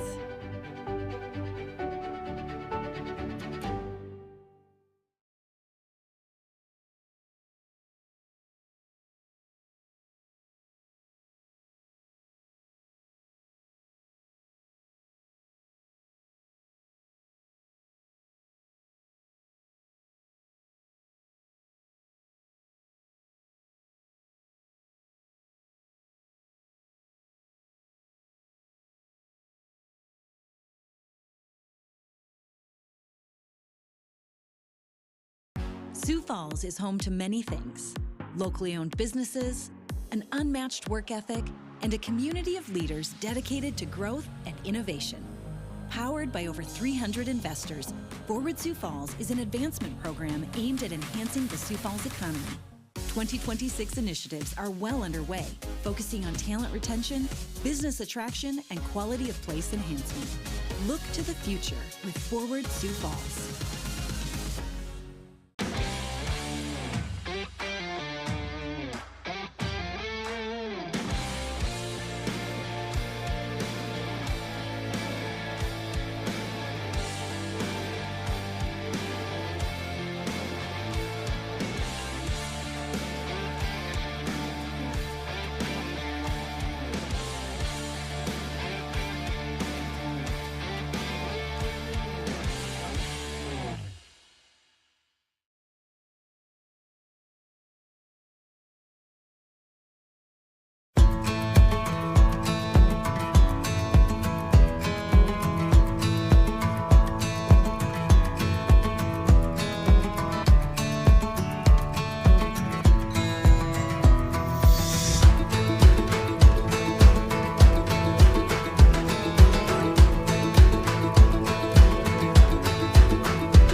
Where life moves quickly and education comes in many forms, we believe there is still value in personal relationships, affordable, quality academics, and a supportive, Christ-centered environment.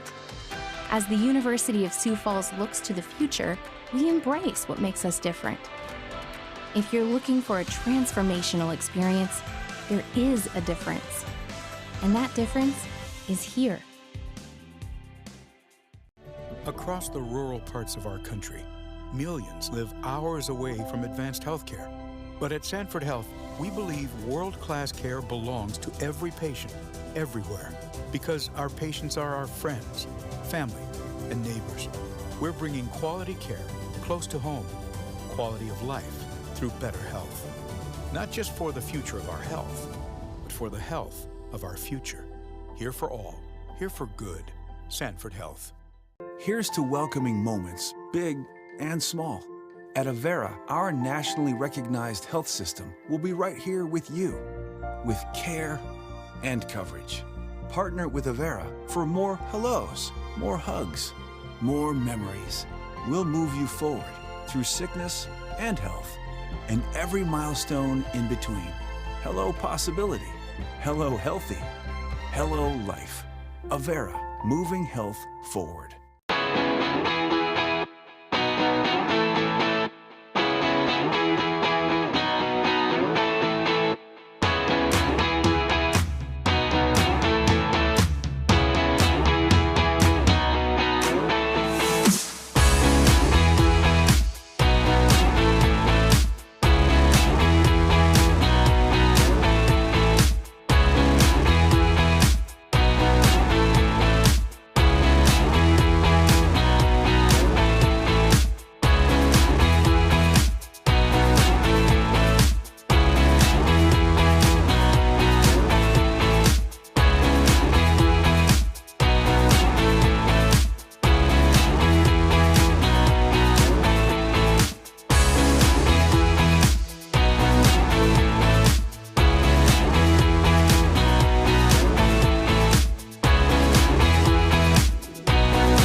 The Greater Sioux Falls Chamber of Commerce didn't start our thriving business community. That was done by individuals driven to create their dreams. In basements, boutiques, boardrooms, and the back 40.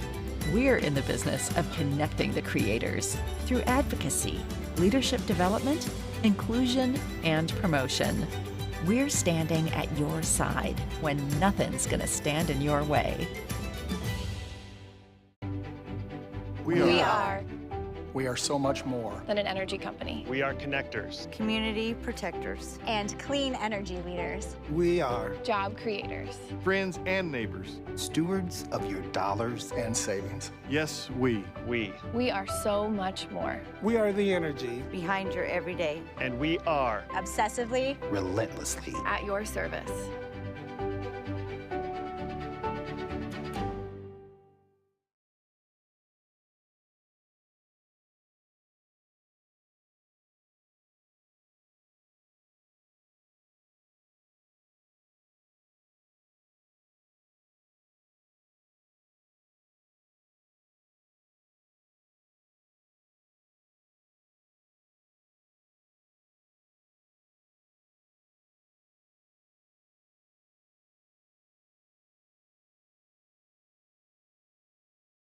Sioux Falls is home to many things: locally owned businesses, an unmatched work ethic, and a community of leaders dedicated to growth and innovation. Powered by over 300 investors, Forward Sioux Falls is an advancement program aimed at enhancing the Sioux Falls economy. 2026 initiatives are well underway, focusing on talent retention, business attraction, and quality of place enhancement. Look to the future with Forward Sioux Falls.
Where life moves quickly and education comes in many forms, we believe there is still value in personal relationships, affordable, quality academics, and a supportive, Christ-centered environment.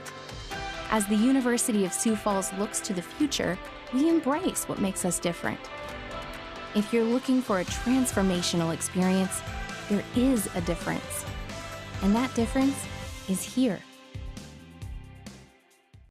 Across the rural parts of our country, millions live hours away from advanced healthcare. But at Sanford Health, we believe world-class care belongs to every patient, everywhere, because our patients are our friends, family, and neighbors. We're bringing quality care close to home, quality of life through better health. Not just for the future of our health, but for the health of our future. Here for all, here for good. Sanford Health. Here's to welcoming moments, big and small. At Avera, our nationally recognized health system will be right here with you, with care and coverage. Partner with Avera for more hellos, more hugs, more memories. We'll move you forward through sickness and health, and every milestone in between. Hello possibility, hello healthy, hello life. Avera, moving health forward.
Greater Sioux Falls Chamber of Commerce didn't start our thriving business community. That was done by individuals driven to create their dreams. In basements, boutiques, boardrooms, and the back 40. We're in the business of connecting the creators through advocacy, leadership development, inclusion, and promotion. We're standing at your side when nothing's going to stand in your way. We are. We are so much more than an energy company. We are connectors, community protectors, and clean energy leaders. We are job creators, friends and neighbors, stewards of your dollars and savings. Yes, we are so much more. We are the energy behind your everyday. And we are obsessively, relentlessly at your service.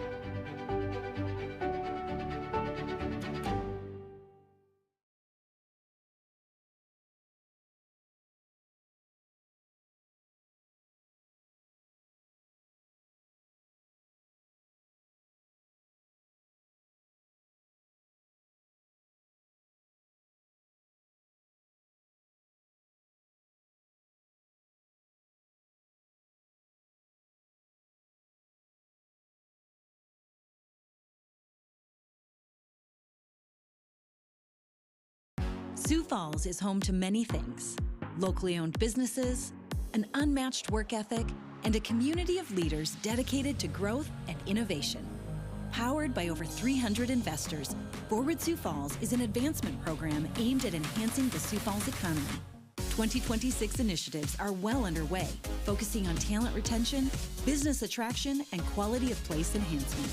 Look to the future with Forward Sioux Falls. Good afternoon. Thank you all for joining us today. I hope you had a good lunch and you are now not sleepy for this session. Should be doing some jumping jacks before you came in here. My name is Andrea Karstensen. I'm with Midwest Bank, and this is my good friend Nick Bruns with Doffenbaugh Homes. And as young professionals with varying backgrounds, we are hopefully just as excited as you are for today's session. We have some great panelists. A few housekeeping items. Just give us a moment. We're learning. All right, so a few housekeeping items. Just to note that this will be recorded both for SHRM purposes as well as our live audience. There will be a moderated Q&A following. Depending on time, we may open that up to the audience. And then anyone who is watching live, feel free to put those questions, technical difficulties in the chat. Awesome. Yeah, thanks for everybody showing up today. So if you are a SHRM member, this is worth 1 extra point of credit, and it highlights the leadership cluster and people knowledge domain. As we all know, the past few years have held unprecedented change from social upheaval, a global pandemic, and a shift from an employer-centric market to an employee-centric market. Talent today has had more influence and power to impact market share and growth than any time in our history, leaving many organizations having to rethink talent engagement. From Gen Zs to boomers, forecasts show more than 50% of the US labor market will need upskilling to remain employable due to technology transformations by 2025. Modern workplaces bring with it 4 generations of talent together. What policies are organizations developing to maintain workplace harmony? We have a lot of amazing speakers today, and they will all provide insight on how we can all attract and maintain a diverse workforce. Perfect. At SME yesterday, I attended, and a big topic we discussed was talent diversity. And so just as kind of a note, when many of us think of diversity, we may think of age, background, race. For today's panel as well, I just encourage you to keep an open mind on what perception of diversity that you have. So a 2022 study by Gardner found that 76% of employees and job seekers say diversity is an important part in considering their job offers. with our great lineup of speakers, one that was unfortunately unable to make it there due to COVID. We are first going to hear from Andrea Cruz, Talent Acquisition Manager at Avera, who will share about the organization's journey of inclusion and how they prioritize diversity in attracting employers to propel the healthcare system's mission. So Andrea, all yours. Stated. My name is Andrea Cruz. I'm a talent acquisition manager. Can everyone hear me? Are we good? We can. Oh, there we go. That's better. All right. Hi. My name is Andrea Cruz. I'm a talent acquisition manager for Avera. Have been for about 7 years now. And I'm honored to be here today to talk about Avera, our roots, who we hire, and how we support them. So it started in the 1880s. The Benedictine and the Presentation Sisters were called to the Dakota Territory by Bishop Martin Marty to educate the Sioux Indian and the pioneer children. Now, these were young women who came from Switzerland and Ireland. They left their homeland, they left their families, they came to a dangerous land, they took a dangerous journey, but there was a need. There was a need, and they were coming and they were going to help. So they were educators first. But with the widespread diphtheria outbreak of the late 1880s, they were called on in town after town to provide quiet, safe, clean places to care for the ill. So the sisters expanded their education mission and opened hospitals and became healthcare givers. They were not trained to be healthcare givers, they just became that because that was what the need was. So as this expansion occurred and new facilities were opened, there was a need to hire additional help. This is what you're looking at as an example of one of the first advertisements that was created.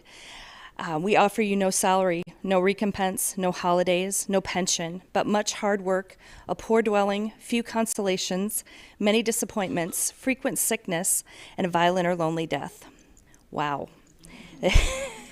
It was extremely transparent, it was extremely accurate, but it worked. Obviously, these ladies, this was a very difficult environment, and the sisters were here carrying out such incredibly important work. This wasn't a job for the weak, or the weak of spirit. It really wasn't a job at all. It's a calling, and it's become a calling, and it's the calling that we still have today. So that calling is the root of our healthcare organization. It's our ministry. We proudly inherited, and we carry on the sisters' legacy. So I wanted to also show you an example of an ad from today. This is our Vinyl Taco nursing event at Vinyl Taco. That's coming up on November the 3rd. Everyone is welcome. Plug for that. But we're continuing to look for nursing professionals to join our team. But again, today we're selling things. It's awfully different than what the ads that the sisters place. We're selling fun, free food, games, and door prizes. But these events are really, this is an opportunity for our nursing leadership to get in front of external candidates who have an interest in working for Avera. So these events are really great opportunities to meet with them. But we really ultimately we're looking for the same people. We're looking for people who are called to join our healthcare ministry, our team. And it's the work that we do to carry on what the sisters started, right? To serve the mission, which that mission is the grounding force for everything we do. It is truly our greater purpose. So what is our mission? So Avera Health is a health ministry. We were rooted in the gospel. Our mission is to make a positive impact in the lives and health of persons and communities by providing quality services guided by Christian values. So as we hire, we look for others who will embrace our culture, our values, just of helping people. It's what we do. So the ministry has grown, and so here we are today. Today, Avera Health delivers health services in over 300 locations in 100 different communities. We serve a population of over 1 million people across a 72,000 square mile footprint.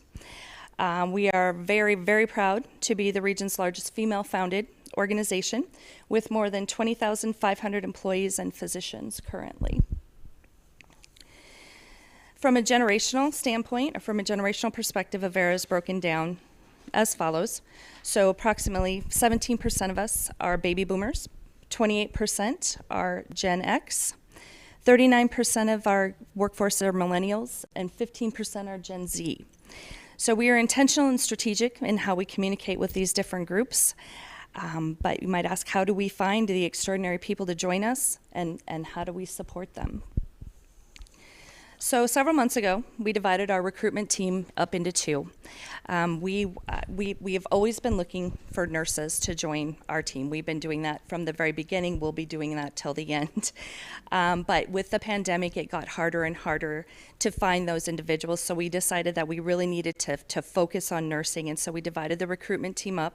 And so now we have a nursing team which is laser focused on recruiting for nursing and the nursing support positions. So how do we do that? Well, we work with a sourcing team. So this is a group that goes out there, they pick up the rocks, they're looking for people, they're reaching out to passive candidates, active candidates, you name it, where they're sending mass emails, just trying to get the word out to individuals who may or may not have an interest right now, building a pipeline and getting them to consider joining Avera either now or in the future. Ads. We have ads on social media, we have ads in newspapers, we have ads on radio, you name it, any kind of forum that we can get the message out, we're going to do it. Job fairs. We attend both local and national career fairs, and there's a plethora. I know a lot of people in here. I see a lot of familiar faces from recruitment, so you know how many local job fairs there are, but there's national job fairs as well that we're attending. We attended the Magnet Conference last year. We also attended a nursing student conference. We were actually able to connect with a gal who lived in Maine, and we were able to get her. She'd never set foot in the state of South Dakota, and she actually relocated and joined our team, so that was a big win for us. We're getting in front of the students. We've been told that we need to be where the students are in order to get to really connect with them. So we're out in local high schools, grade schools, high schools, colleges. We're recruiting, we're building a pipeline, we're explaining, we're helping people, we're helping these kids to understand that there is a future in healthcare. You know, in the schools, in the grade schools, in the junior highs, and the high schools, we're building that pipeline and really letting them know that there is a future there. In the colleges, we're showing them that there are jobs after college, and we definitely want them to come and join us. Nursing events, the Vinyl Taco nursing event, that's an example of a new set of endeavors that we have undertaken in the past few months. We're getting out in the communities. They're really kind of open house events, and we're getting our leaders to go out and talk to the students, students and experienced nurses, because no one can really sell the job that we do at Avera better than the leaders and their teams. So we're really making it's a very laid back environment where people can come together and one can explain our health ministry to another. We know if we get the right people in front of the right leaders, we're going to get a hire, and we've actually done very well with those events. We also have a non-nursing team. They recruit for the many, many, many other positions that it takes to run a healthcare system. So examples of that: food service, housekeeping, everybody needs to eat, everybody needs a clean place to get well. Administrative support. We have individuals who check the patients in, they help with questions, they help with insurance questions. There's a lot of insurance questions. IT, obviously we're very heavily technology dependent. Supply chain, you can't imagine how many supplies it takes to run a healthcare system. And that is a complicated web of people and supplies moving all the time. It's incredible. Billing and finance, we need people to handle the money so that we can continue to serve. Marketing, communication, we have teams that do that, and they get our message out. They're incredible. They do the branding, and they make sure that the world knows who Avera is. Human resources, we are the team who hires. I like to call us the people, but we get the honor of hiring the heroes, and they are heroes in healthcare. So once we have people in our system, how do we help them grow? So we do some of the following. We will help individuals find their spot within our organization. So, example, we have RNs that come in. Maybe it's a new grad, maybe it's a tenured RN, and they want to do something different. Maybe they don't want to just do patient care, or maybe they're tired of patient care, or maybe burnt out a little bit, want to find a new challenge. So an example would be maybe we find them a spot in IT or supply chain or human resources. I mean, we have RNs who work for us, and the beauty of it is the medical professionals can talk to the medical professionals really, really well. They all speak the same language, so it's really neat to see that. They've done a great job of helping people to be a part of our encouraging and helping people to be a part of our team. We have a career planning service. Where current employees can receive career advice from a team that's dedicated to helping them grow in their employment journey. They come in, they talk to them, that team, maybe you like where you're at, maybe you don't like where you're at, maybe you want to grow. What are the steps to do that? How do we get you to a different spot? Not so that you leave, we want you to stay with our group. We want you to stay with Avera. Growth for employees. We are encouraging them to continue in education all the time. An example might be a person working food service. Maybe they want to move into an IT position, or they want to move into a healthcare provider position, or we have lots of patient care techs who are going to school and they want to become nurses one day. So we do a lot with tuition reimbursements, scholarships, sign-on bonuses, anything we can to encourage and help them. We also have an employee assistance program. And that's to help our current employees facing everyday issues, lots and lots of stress. The pandemic wasn't nice to any of us, and so we really, really strive to help our current workforce and give them the resources that they need and provide them with anything that they need to keep them happy and healthy and working with us. So in closing, it takes so much to keep our healthcare system going. But we are so proud of the dedicated individuals who have been brought together to continue the Sisters' legacy. And we work every day to bring in additional great colleagues, and we work really hard to support the wonderful people that we already have. Thank you, Andrea. Let's all give her a hand.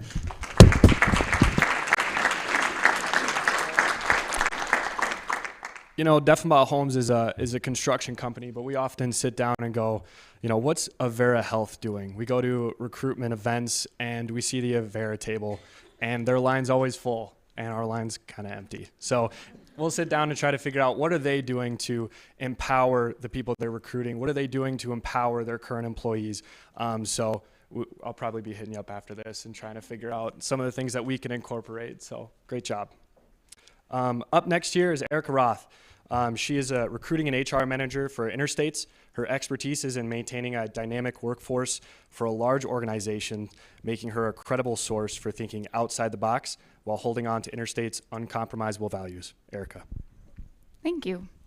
All right, it is after lunch, it's afternoon. I'm gonna ask everybody to stand up. Bear with me for 1 minute. And it could be because I need to stretch, so it's really just me being selfish, and I have a mic, so I get to. Everybody stand up. We're gonna just do a little turn to your left, a little turn to your right, as far as your body will allow you. Everybody has different levels of flexibility. All right, now I'm gonna ask for a really uncomfortable moment and close your eyes, and we're just gonna do like 30 seconds of some mindful breathing and just be intentional of being in the space. And so I'm just gonna lead us in that of just breathe in, and we're gonna hold it for 3 seconds, and breathe out for 3 seconds. And we're going to do this 2 more times. Breathe in for 3. Breathe out for 3. 1 more. Breathe in for 3. And breathe out for 3. All right, you guys can take a seat.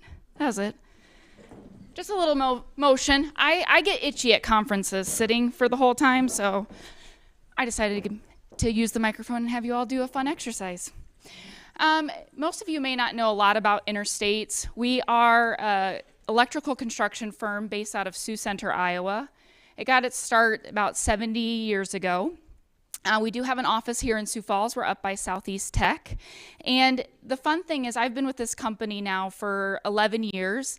It has grown from about 400 employees to now just over 1,100 employees. And so being in talent acquisition, being in recruitment, it's the front lines of finding great talent. And I still get really excited and passionate about that, even after 11 years of working through ghosting and people who have really bad resumes, or somebody who comes in and can't even look you in the eye and just starts crying in an interview. Like, I get energized to help people. Like, let's help them find a spot on the bus. It's either going to be at interstates or somewhere else. And so the fun thing about being a part of this growing organization is seeing how many locations we are now in.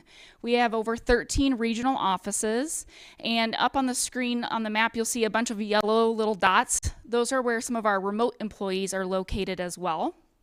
And so one of the good things that came out of just the past couple of years has been, how do we support more remote workers? Not everyone needs to be in an office environment. And so how do we support that going forward? Some roles do need to be out on a job site, and we need to have that support staff as well. And then one of my favorite pieces too is that we've grown internationally. So we do support some large global clients. We're not out trying to grow globally. We have clients that are requesting us to support their industrial facilities wherever that location may be. So we have 5 full-time employees out in Germany as well. And if you think US employment law is complex, add another country, it's a lot of fun to work through. So I've gotten that opportunity to grow and learn along with the organization. With us being spread out, we do have a very diverse talent workforce. We not only have different locations, but we have different skill sets. So I talked about that we do electrical construction. That's where we got our start. We added in electrical engineering, so we do the design for these industrial facilities. Where are the lights going to go? Where are the plugins going to go in that plant? How do we make sure we don't blow up the plant with too much electricity and power coming through? And we also have an automation team. So no one is mixing pet food manually anymore. It's all automated. That automation, that coding and programming, we provide that as well. And then we also help support and protect these facilities. So operations technology is taking IT practices and helping at a plant floor level, making sure they're not getting hacked. Or if a country government is going to decide to overthrow and there's going to be a coup, sometimes they try to go and actually hack facilities to push the government the way they want to. So we've helped some governments figure out how to put a big red button on that facility and take it back. And so that's been an interesting reverse hacking opportunity. So that being said, that skill set is very, very different just within recruiting for those positions and then trying to maintain and retain those positions at Interstates. Very different needs, very different desires, very different motivations. You know, the traveler electrician who's been on the road for the last 25 years looks very different than a brand new engineering college grad. Or a high school student who has no idea what they want to do with their life, but maybe I want to go into the trades. They're very motivated by different things, and I love that piece of it. The other really fun thing is seeing how many different cultures have gotten represented with our talent over the last several years. It used to be predominantly white male in the electrical construction field, and we have seen that significantly change just in the last 10 years at Interstates. And so it's fun to be a part of that. We hired 2 bilingual recruiters this last year, and we're hoping to continue to expand that effort. Because there's been so much change, I don't know if you heard during the lunch about how many things it takes for a resilient brain and working through changes, right?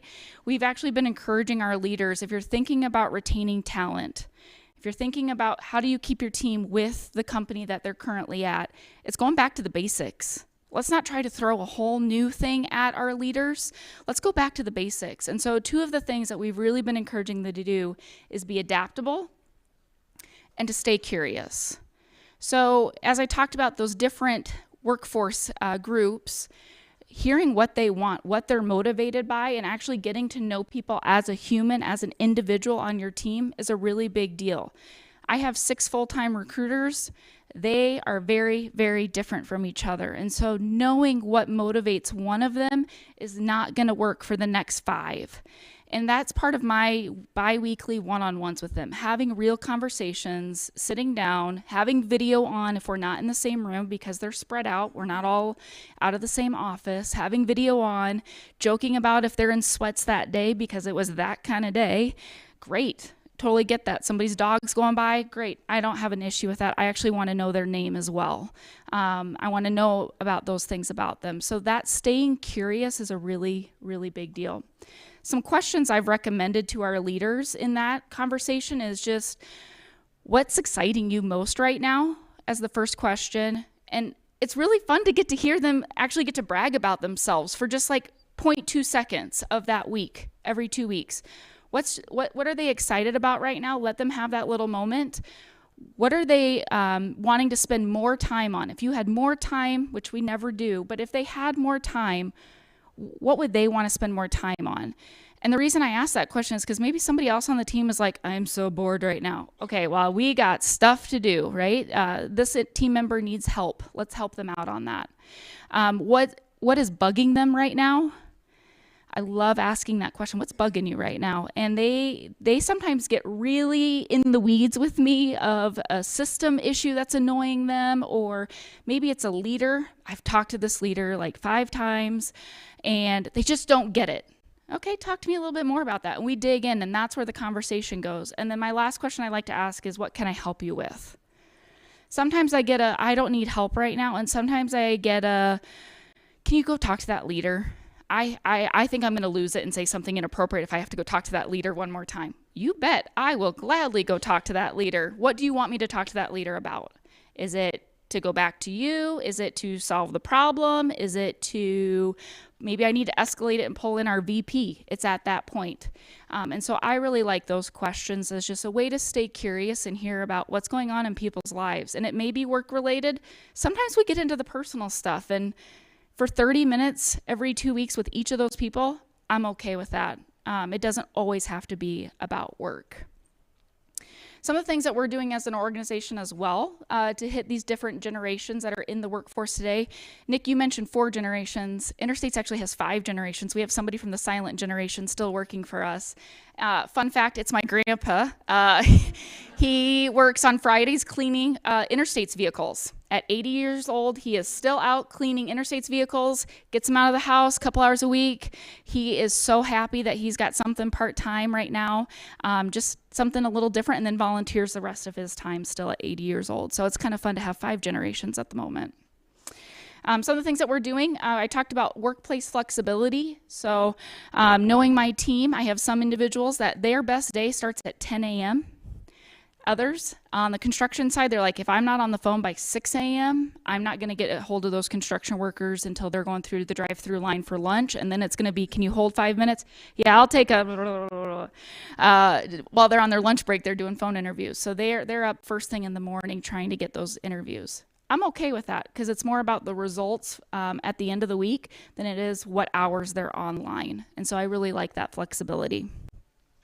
Best place to do your best work is another thing that we rolled out.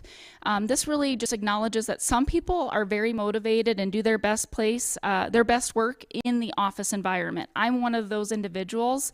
I've got 3 little crazy kiddos, and I look at what kind of wreck they did to my house. If I try to work from home, I see the laundry, I see the dishes, who flung yogurt up the side of the kitchen wall. Like, I can't do it. So for me, best place to do my best work is in the office, but I have a lot of folks that would say home is actually their best place to do their best work. And we have some that really like that hybrid environment. So maybe they're 3 days in the office, 2 days remote.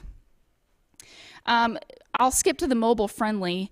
Because we've got a construction working field, they don't all have corporate email addresses. They're not sitting in front of their emails. So anything that we roll out has to be mobile friendly. They have to be able to access it. Could be our engagement survey, could be open enrollment.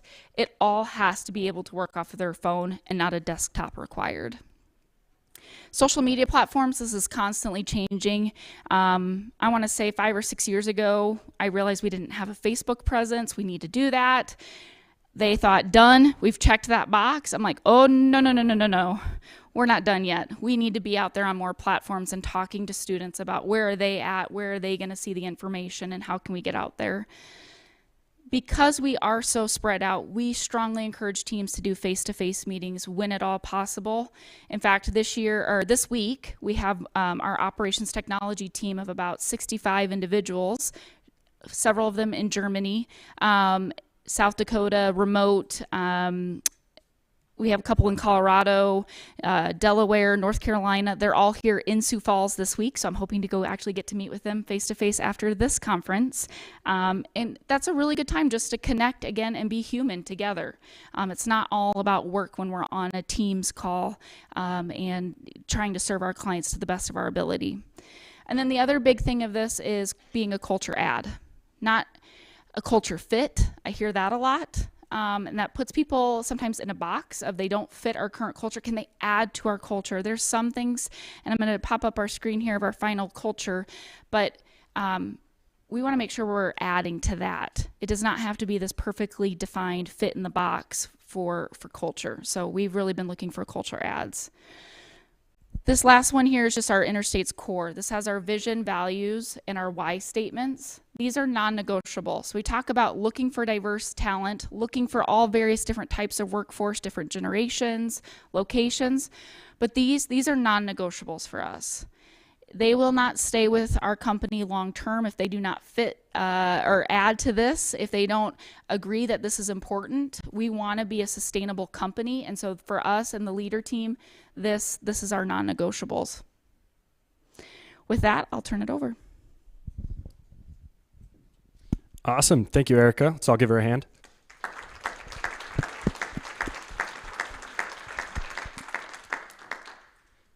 So I'll cap that great overview with a reinforcement of Erica's discussion. A Harvard Business Review and DE&I study informs us that companies that welcome diversity are 1.7 times more innovative. And it sounds like Interstate's is extremely innovative, which probably has a bunch of benefits, but it probably in the beginning welcome some challenges and some factors that maybe change the way that you guys originally did things, but the end result is once you go through and you address all those challenges and you provide systems, you have a great end product of an employee-centric company that has a great culture. Wonderful. Both of you ladies, that was fantastic. I'm going to call your grandpa if he wants to clean my car or something. Thank you for all of that insight. Both organizations being larger, what they're able to provide to both your employees, but the community is appreciated. So another interesting statistic you will see there from SurveyMonkey is that 46% is what is the odds of increasing a woman's chances of getting hired with a blind application. I think that just letting that sit in is pretty shocking. And so the next speaker we have today is Mr. Terry Liggins. Terry is a community advocate and the founder of TLC and Hurdle Life Coach, a professional consulting and coaching supporting agency. He will share with us his journey in the workplace and suggestions on recruiting and retaining diverse talent by leaning into the 5 I's. Excellent. Thank you so much for that. Just want to say thank you to the Sioux Falls Development Foundation for having me here. I've been tracking this event for a while, more as an attendee, and so it's really a privilege to actually be a panelist this time and just share a little bit about my journey to how I got to where I'm at today, and hopefully give you some things that will help you in where you're at today. Also, just want to acknowledge like Andrea said, the great practical advice that my other former panelists gave. My position's a little different as a consultant. I'm working with organizations. I don't lead a large team. I don't have a lot of the infrastructure things, but what I get to do at TLC is come alongside of executive leaders, HR professionals, and then help to kind of be that extra perspective as you navigate these unprecedented and uncharted times. So it's a privilege for me to be able to do that. As Andrea said, I'll share a little bit about my personal story and then these 5 I's that I came up with to help guide that presentation a little bit more, and also the importance of whole person support in the workplace, and also the importance of trauma-informed cultures. So a little bit about my story without going all the way back to the beginning. I'll actually start in the year 2016. In 2016, I actually re-entered the community and re-entered the workforce after a short term of incarceration and treatment. And so when I came back to the community in 2016, I was met with all of the barriers that a formerly incarcerated adult would face, all type of hurdles and obstacles in reintegration, with relationships, and certainly in employment. And so, when I first got out, what I had for employment opportunities was what I could get versus what I was qualified for. My story is also unique that when I went to for my time away, it was after I received a bachelor's and a master's degree from college. So I have a bachelor's and a master's degree. My bachelor's is in criminal justice and leadership studies. My master's is in nonprofit administration. And because of the lack of support I received through my childhood and adulthood when it comes to mental health, there was things that I never had addressed that I didn't discover until I was away and I was in treatment. And so when I released in 2016, I had a new set of values, a new set of understanding. I learned about rational and irrational thinking. I learned about the 8 positive attitudes for change, responsibility and caring and open-mindedness, objectivity, willingness, gratitude, and humility. And here's a shocker. I didn't know what empathy was for 30 years of my life. I was introduced to the word empathy while inside and while incarcerated. And that has completely transformed everything about me. It first helped me to become a better parent. Then it helped me to become a better son and brother and family member, and then community member, and then also, advocate for others. And so not knowing what empathy even was for 30 years of my life, it lets you know what type of a transformation, experience I went through. So in 2016, when I got my first job was actually on a pizza line here in town. And I was making $10.50 an hour with my master's degree. But there was a time where I was only making $10.42 a month. And so I was very humbled by that. I was very grateful for the opportunity to make more than I was, but I was certainly overqualified for the position. What I was able to do in the next subsequent years was use my gift of communication, my love for people, and network my way back into, well, not back into, really, it was the start into nonprofit services. And so at the few nonprofits that I worked for, again, these were entry-level positions. And here I am, an individual with a master's degree at working in entry-level positions. Well, ultimately, what happened was I decided to incorporate my consulting firm in 2019. And in 2020, I went out full-time because the environment didn't provide the space for my full skill set to be embraced. And so now for the last almost 3 years, I've been working full-time as a consultant, as a coach. I also founded a nonprofit organization that supports youth and adults who have similar stories like mine, and we provide those services at no cost to them. It's a dream come true for me. And so, to go from what I went through in my childhood and then college and kind of the whole story I just said, it's a pretty amazing journey to get to this point now as a diversity, equity, and inclusion and justice consultant. So that's the personal experience I bring into my consulting, and then I'll now get into some of the principles that I think are important. So I will share with you also that my approach to change is really value-based. Again, I don't have a lot of practical suggestions for you today. I'm going to give you value-based guidance. And the reason I think that's important is because values is the leadership that is present to influence the team when the leader is not around. So I'll say that again. Values is the leadership that influences the team when the leader is not around. And so by incorporating the right values into your organization, this is going to be key into attracting people, retaining people, and giving them the type of environment that they're looking for. So that first value I think is important is innovation. And I think it's so important that organizations embrace innovation, because the reality is this generation and this huge shift that we're going to be seeing, where you need all this upskilling and you have all this next generation coming up in the workforce. This is a generation that came up with information all around them. This is a different generation. This is not a generation where the railroad was the most modern technology. And this is not a generation where the internet is something new. This is a generation where people are born into the world and they're already experiencing a mobile device in front of them within seconds. Within seconds, they are experiencing what it is to be a part of a digital world. And so growing up in that type of environment, innovation is so normal for them. They know that things move fast and things move quick. There's so many ways to really tap into being innovative, and this generation that is going to be the majority of the workforce, they're absolutely in touch with innovation, and your organization needs to be comfortable with that as well. The second thing that really ensures that innovation has a safe place to play, to grow, is imagination. As we get older, we lose this. As we get older, society and the world around us, and sometimes our friends and family members, they have a way of just tearing it down. They're really good at being critical and not very good at being optimistic and positive. And so the imagination is often stunted in a lot of organizations, and they prescribe to the way things have always been done. And I'll tell you, that really grinds my gears, because everything changes with time. So if you have policies and procedures that haven't been refreshed in 15 years, 20 years, you are very much living out the embodiment of insanity to expect something different to occur if you have not now tapped into innovation and imagination.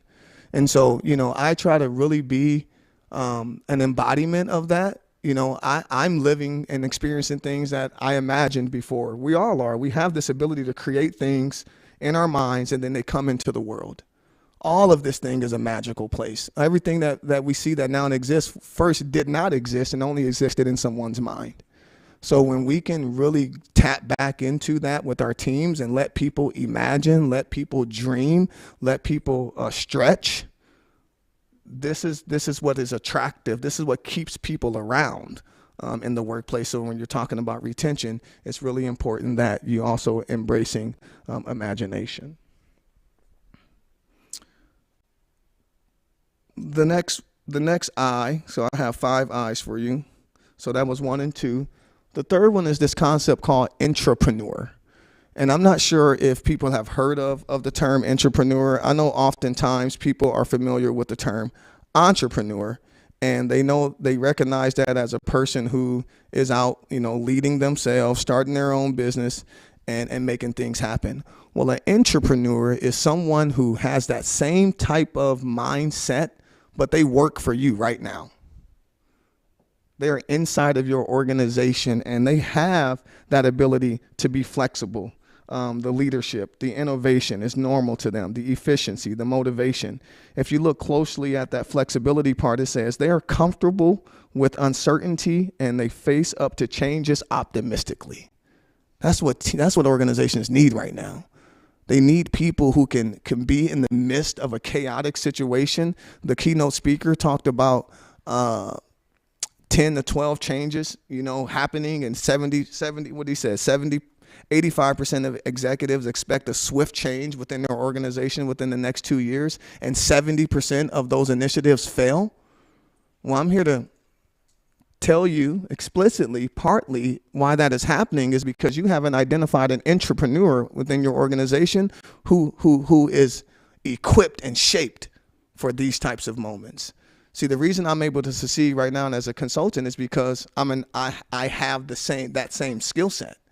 I grew up in a chaotic environment. There was chaos all around me in my childhood, so I'm wired to actually come into change and still believe in my ability to overcome it. And that's the type of steady leadership you want as you're navigating uncharted times. And so if you can identify an entrepreneur within your organization that carries that optimism in the face of chaos and change, a person who has a talent for leading teams and making decisions, their very presence creates a different atmosphere and stimulates the other workers around them. If you can create an exciting work environment, if you can create an environment where it's fun, where personality is embraced, that's going to keep people around too. And that's what that entrepreneur or that intrapreneur, that's what they carry. But are they being embraced? Again, here I was in a couple of organizations at the entry-level position and in a position to be leveraged in a way where I could have moved upward or even cross-trained, and the opportunities weren't there. So then they lost me. And employers will lose other people like me if you don't create spaces for entrepreneurs to bring innovation into your organization from an entry-level position or whatever position. Leadership is not just for the chief executive. Everybody has the ability to lead and to influence. And when we embrace that, especially the entrepreneur, organizations are going to be able to lead through these times a little bit better. The fourth I is independence. It's kind of been mentioned already, but what I want to say about independence is it's people are different. People are expecting flexibility. Remote work is not an abnormal thing anymore. Remote is a very normal thing, and remote is here to stay. And so people who want that need to be able to have that. If that's what they prefer as an independent person, they want that flexibility. They want to be able to work where it's best. And if that best is at home, or if that best is wherever in a coffee shop, your organization needs to be able to embrace that independence that has now become a very normal part of the workforce, and be able to really wrap around people's their independence, embracing that flexibility, and also the remote work. The fifth I is individuals. And this kind of goes into what I want to talk about in regards to a whole person. You know, in various conferences you're going at wherever you're going, you're going to hear this thing about wellness. You're going to hear this thing about health. And if what we recognize about, overall wellness is it's the whole person. It's not just their vocational health. It's not just the benefit package. It's their mental health. It's their emotional health. It's their psychological safety. It's their family dynamics. Is this a single mom? Is this a single dad? Is this person re-entering from a time of incarceration? How are you seeing the individual in your workplace and the whole person, and providing whole person support for your employees? Because there's such a high demand for employment that if you don't provide the whole person support, you will lose the employee and they will go and look for somewhere else. I mean, the average time people are staying with employers is not like it used to be. You don't find people who are staying around 10, 15, and 20 years anymore because they're not being accommodated. And they're still being told to leave their personal issues at the door. And it's not a safe place for me to talk about my whole self. That time is changing, and it's more and more and more becoming, we talk about a best practice. If you're not doing whole person support, it's not a step in the right direction. We got to have whole person support services and wrap around the individual. And so one of the things I've learned in my training, so I'm actually also with South Dakota ACEs and Resiliency Fellowship. And ACEs stands for Adverse Childhood Experiences. And when I was talking about my own background and the things that I went through, I didn't know that was called trauma. I didn't know that my dad leaving my family at 4 years old was a traumatic event. I didn't know that my mother being on crack cocaine for the first 10 years of my life was a traumatic experience. I didn't know being homeless as a 10-year-old in the women's and children's shelter was a traumatic. I didn't even know those things. So when I got introduced to ACEs and I realized that it was called trauma, I also got the opportunity to become an educator for adverse childhood experiences. And I've come to has not only transformed the way I see myself, and I've been able to forgive others who have hurt me, really realizing that hurt people. It wasn't a vicious attack on me. It was just something that happened, but something happened to my father as well that caused him to behave in that way. I've come to really realize that in my company, the nonprofit, we say a trauma-informed community is in the best interest of everyone, because ACEs are very common. Parental separation and divorce is very common. Various forms of abuse and neglect is very common. It's not often shared because people don't feel safe, and they're often shamed or they feel guilt for the things that happen to them. But here it is, I'm in the workplace with 6 of the 10 adverse childhood experiences. I'm an ACEs impacted individual. Does your organization even knows what that means and how to best support me as an ACEs impacted individual? That is so important, that as we look at what happens next in this world that we're living in, this generation, these times, the pandemic was a public trauma. Everyone went through trauma with the pandemic. So there's opportunities for your organization to get educated on what that means. It goes into neuroscience, it goes into brain development, it goes into stress management, and there's opportunities and places I can point you to ensure that you have a trauma-informed community. Here's my last comment in closing. And I'm going to stick to the theme that I have with the eyes. as far as the 5 I's for recruitment and retention. Here's the thing. Everything I just said up here, those are just ideas. Those ideas will have no impact unless they're implemented. They have to be implemented. Otherwise, they're just ideas, because it's not that knowledge is power, it's applied knowledge that is power. And if you're going to implement them, you need to get an informed and intelligent individual to integrate these principles into your executive team meetings, into your team support meetings. You got to get an informed and intelligent individual to help you to integrate it. Get yourself a consultant to integrate into the infrastructure. And here's the good news. One more I know a guy. Thank you.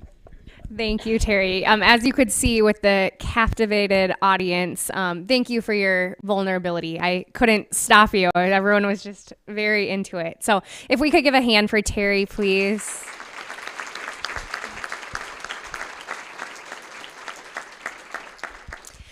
One of the things you touched on at Midwest Bank, we are a Traction EOS organization, if some of you are familiar with that. And one of the things I constantly focus in on is individual and role. And I think that kind of goes hand in hand with what Terry was talking a little bit about. But I have a question for you two ladies with our handful of minutes we have left here. With such a large organization that both of you are a part of, and Terry, your experience too, how do you balance autonomy and innovation and that individual sense of who we are in a larger organization? I think at Avera, we are constantly getting in front of our employees and talking to them and finding out what they need and where they need to grow, what they need to do, what can we do to help. I know myself and my colleagues and the leadership team do purposeful meetings with everybody, a couple either weekly, bi-weekly, monthly, as much as you need, and then we are always available for our employees. So we're really trying to make ourselves available to help in anything that we can do, and we're open to hearing it. I briefly mentioned being results focused, so really looking at what the outcome is that we want from an individual, not necessarily telling them all the steps that they need to do in order to complete that. I think allows for some autonomy and innovation along the way. We do have some standards in place from a compliance standpoint that we have to make sure we're checking along the way, but hearing from a recruiting team or from our engineers or from our construction folks feedback on they're the ones that are in that role. I think this could be a better way to do that. I want to go try it. That's a big deal. And one of our why statements is pursuing a better way. So we know that just because that's the way we've always done it does not mean that's the perfect way to do it, because things are changing in this world. So that really does allow people to, if they know what the end goal is that they're striving towards, they're much more energized to go after that work and have their fingerprint, their impact on it, than me giving them task by task on how to complete that. Good. Perfect. Another just question for you, Terry. You mentioned that everyone is a leader within your organization, regardless of whether you work doing pizzas or you are, a senior leader.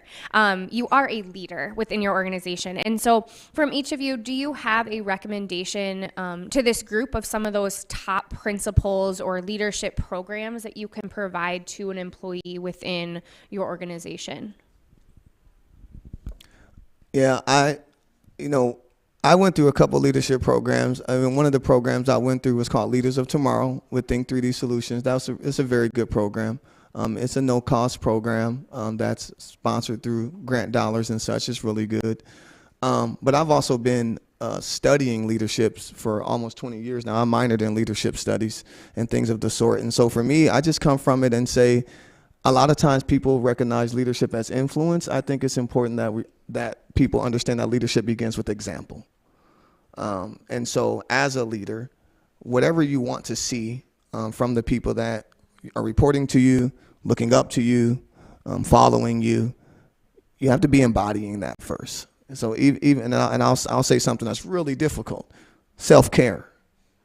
Sometimes you can have a leader that's all day long saying self-care is important, but then they aren't practicing the appropriate work-life balance and being able to put a hard stop into the work day, realizing that you'll never be done with the list There's always going to be things to do tomorrow as well. So do you have that wherewithal to be able to put that stop and go and do life and not just work yourself into a crash or to a burnout? So I think it's just important that people in leadership realize that leadership truly begins with example. We have had people also go through the training that Terry mentioned. Think 3D has some great training available here in the Sioux Falls area. We've done Leadership Sioux Falls. I mentioned that I'm based out of Sioux Center. They have a Leadership Sioux Center program that we're heavily involved with as well. We have a flagship leadership program we've put together called Excellence in Leadership, and that really is a time for our up-and-coming individuals to meet with our executive team, our senior staff, have those conversations. Some of those topics follow crucial conversations. We've adapted it and we call it tough conversations because we've combined it with some of our interstates terminology and just our culture piece of that. But I think it's a big thing to know when to use candor and when to use curiosity. There are times where if you are in flight mode, if you know as a leader or somebody on your team that you're trying to coach up to be a leader and they go into flight mode, they probably need to really use candor and get direct. It's going to feel very awkward and uncomfortable. That's probably what they need in order to stay in that moment and have a true good dialogue with an individual. And on the other side, if fight mode is typically your natural response in those moments, potentially staying curious and just asking more questions rather than making statements will help that person kind of stay back in that sweet spot and continue that dialogue. That has been a very critical piece for those that are looking to lead others, because I fully agree that it doesn't matter what your title is or how many people you may or may not oversee or lead along the way. You can still be a leader, and we tell that even to our interns that are coming through our programs. Yeah, Avera also works with the Leadership Sioux Falls program, so I've got colleagues going through that right now, and it's amazing. It's an amazing program for them. We also have an Aspiring Leaders program that we support through Avera, and it's a 9-month program where we nominate individuals, and then they go through, they go to the different locations throughout the footprint. They see all of the different locations and meet their colleagues, and it's a great networking opportunity, and it's also just a great way to, the crucial conversations, just learning how to lead, learning how to be a leader and how to be an example in a difficult time. And it's been a great program. I've watched a colleague go through it and become just an amazing mentor to all of us. We're all learning together. So, yeah. We will save the applause to the end, but just a big thank you again to the three of you for your courage to get up here, share your experiences. A reminder, this will be recorded and on the Sioux Falls Development Foundation's website. We thank them for hosting this great conference, and for all of you attending here today, it is worth a SHRM credit as a reminder. So again, just have a great rest of your day. Hope you can plug in a few of these pieces of knowledge. So thank you.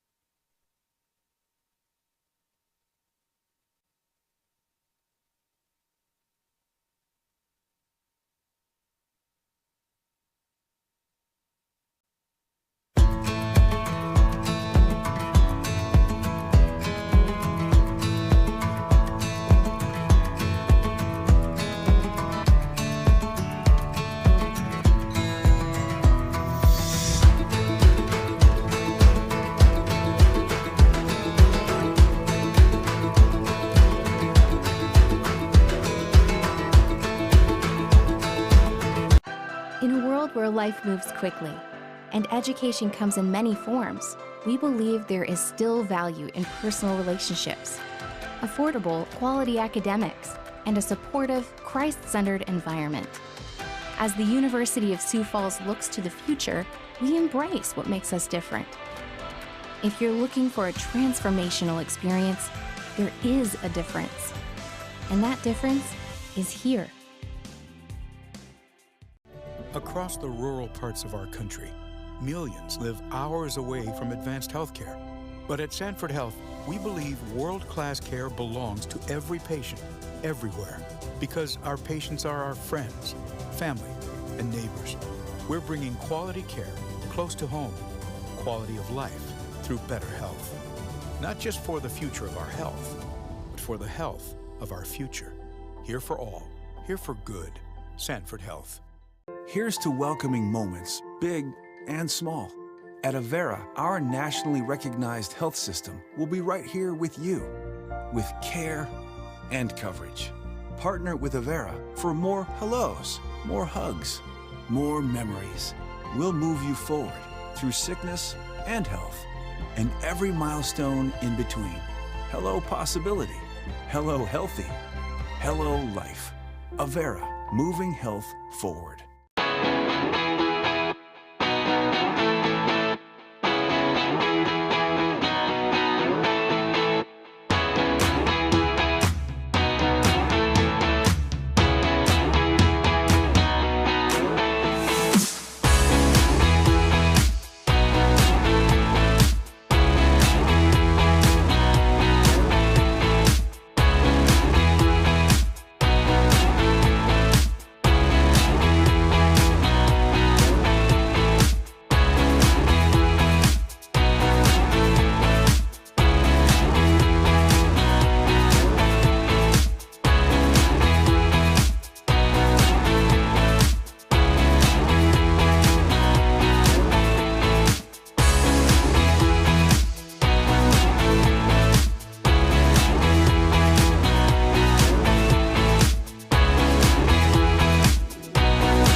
The Greater Sioux Falls Chamber of Commerce didn't start our thriving business community. That was done by individuals driven to create their dreams.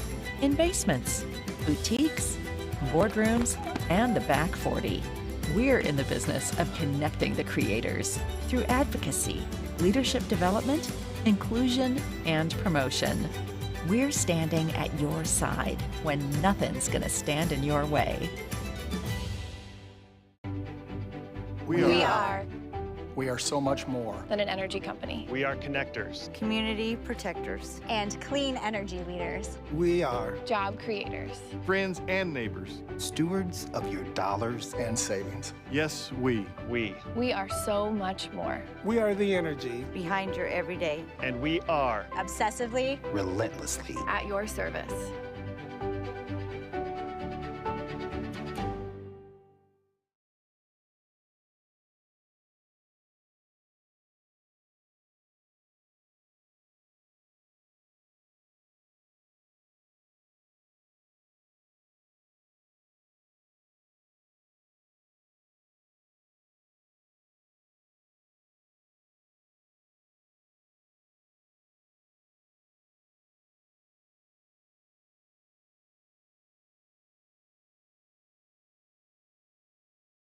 Sioux Falls is home to many things: locally owned businesses, an unmatched work ethic, and a community of leaders dedicated to growth and innovation.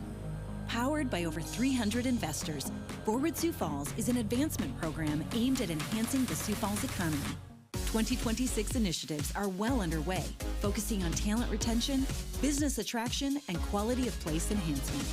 Look to the future with Forward Sioux Falls.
In a world where life moves quickly and education comes in many forms, we believe there is still value in personal relationships, affordable, quality academics, and a supportive, Christ-centered environment. As the University of Sioux Falls looks to the future, we embrace what makes us different. If you're looking for a transformational experience, there is a difference. And that difference is here. Across the rural parts of our country, millions live hours away from advanced healthcare. But at Sanford Health, we believe world-class care belongs to every patient, everywhere, because our patients are our friends, family, and neighbors. We're bringing quality care close to home, quality of life through better health. Not just for the future of our health, but for the health of our future. Here for all, here for good. Sanford Health. Here's to welcoming moments, big and small.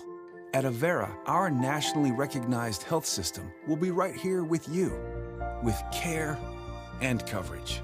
Partner with Avera for more hellos, more hugs, more memories.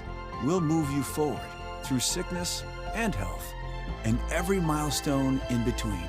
Hello possibility, hello healthy, hello life. Avera, moving health forward.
The Greater Sioux Falls Chamber of Commerce didn't start our thriving business community. That was done by individuals driven to create their dreams. In basements, boutiques, boardrooms, and the back 40. We're in the business of connecting the creators through advocacy, leadership development, inclusion, and promotion. We're standing at your side when nothing's gonna stand in your way. We are. We are so much more than an energy company. We are connectors, community protectors, and clean energy leaders. We are job creators, friends and neighbors, stewards of your dollars and savings. Yes, we are so much more. We are the energy behind your everyday. And we are obsessively, relentlessly at your service.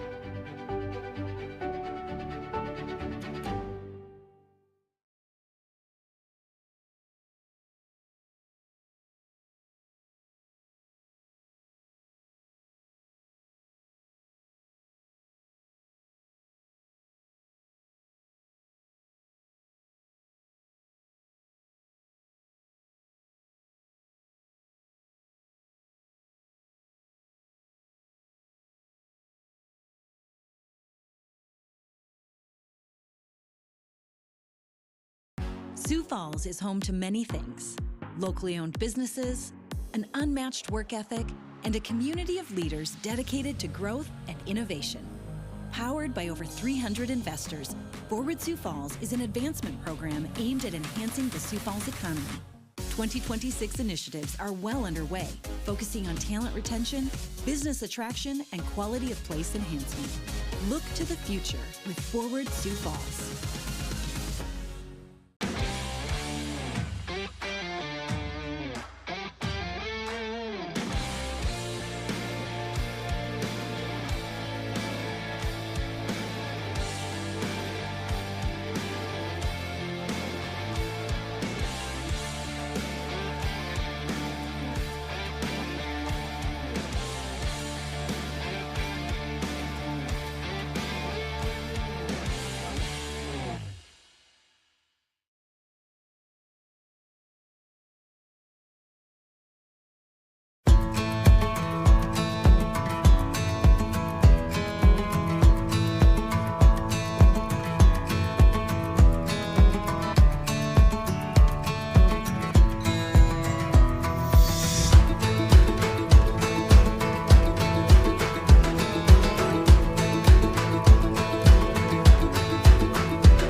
life moves quickly, and education comes in many forms, we believe there is still value in personal relationships, affordable, quality academics, and a supportive, Christ-centered environment. As the University of Sioux Falls looks to the future, we embrace what makes us different. If you're looking for a transformational experience, there is a difference. And that difference is here. Across the rural parts of our country, millions live hours away from advanced healthcare. But at Sanford Health, we believe world-class care belongs to every patient, everywhere, because our patients are our friends, family, and neighbors. We're bringing quality care close to home, quality of life through better health. Not just for the future of our health, but for the health of our future. Here for all, here for good. Sanford Health. Here's to welcoming moments, big and small. At Avera, our nationally recognized health system will be right here with you, with care and coverage. Partner with Avera for more hellos, more hugs, more memories. We'll move you forward through sickness and health, and every milestone in between. Hello possibility, hello healthy, hello life. Avera, moving health forward.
The Greater Sioux Falls Chamber of Commerce didn't start our thriving business community. That was done by individuals driven to create their dreams. In basements, boutiques, boardrooms, and the back 40. We're in the business of connecting the creators through advocacy, leadership development, inclusion, and promotion. We're standing at your side when nothing's gonna stand in your way. We are.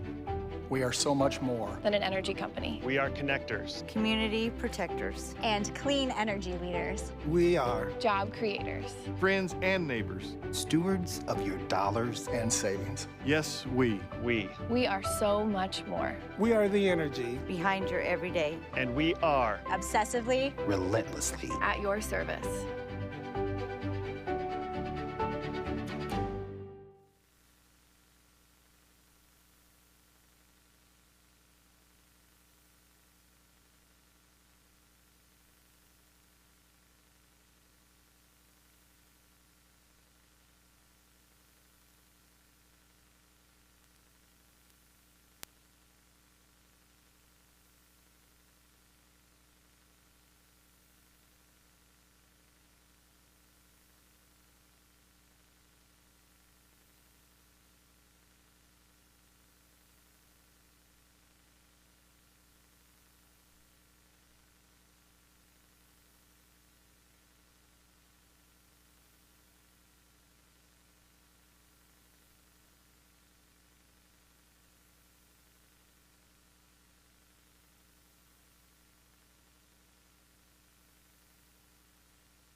hearing in those towns, as I know Bill does, from the mayor, from the development corporation, from citizens, from the city council.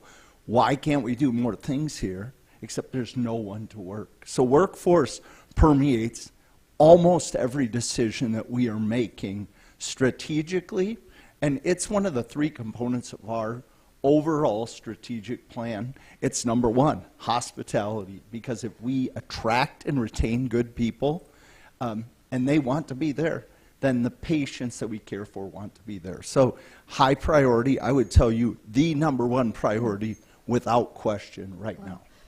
Bill, you were nodding a lot. Is this relatable for you? Most of all, I just appreciate getting to follow both of you, so I can just say that what they said. Me too. But you could have, Bob and I would answer most of these questions the very same way.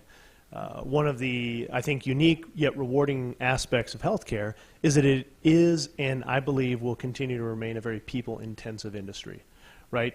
Even though we'll continue to have incredible advancements in technology that will continue to transform and augment and improve the way in which we deliver care, the type of care that we deliver, and ultimately those outcomes in a positive way, we're still going to be in a situation where we need our people.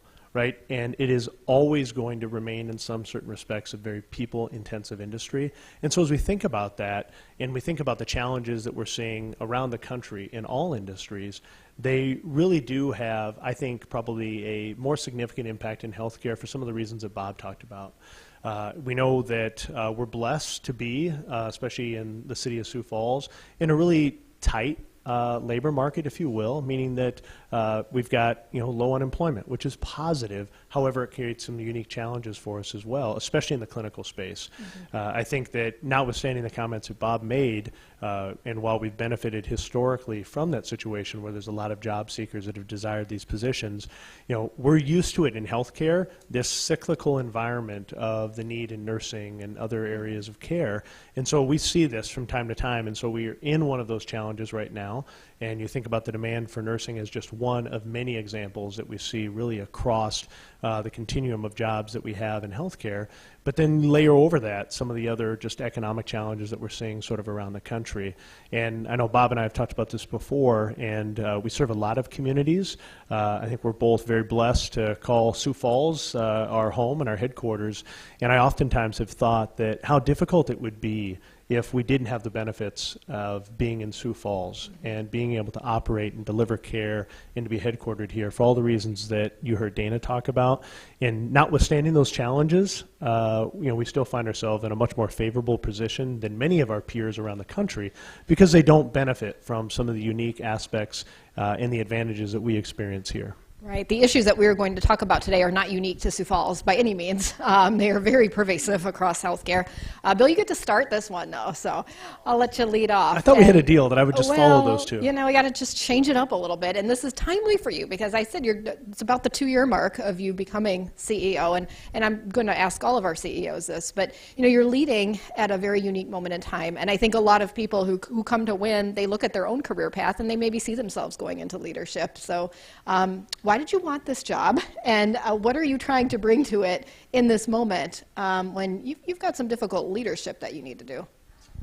Yeah, well, I'll maybe do some myth busting, and perhaps maybe you two would answer it differently, but I would suspect not. Again, like my friends up here, didn't sort of set out a course where I said, gosh, I hope one day I could be the CEO or pursue that role.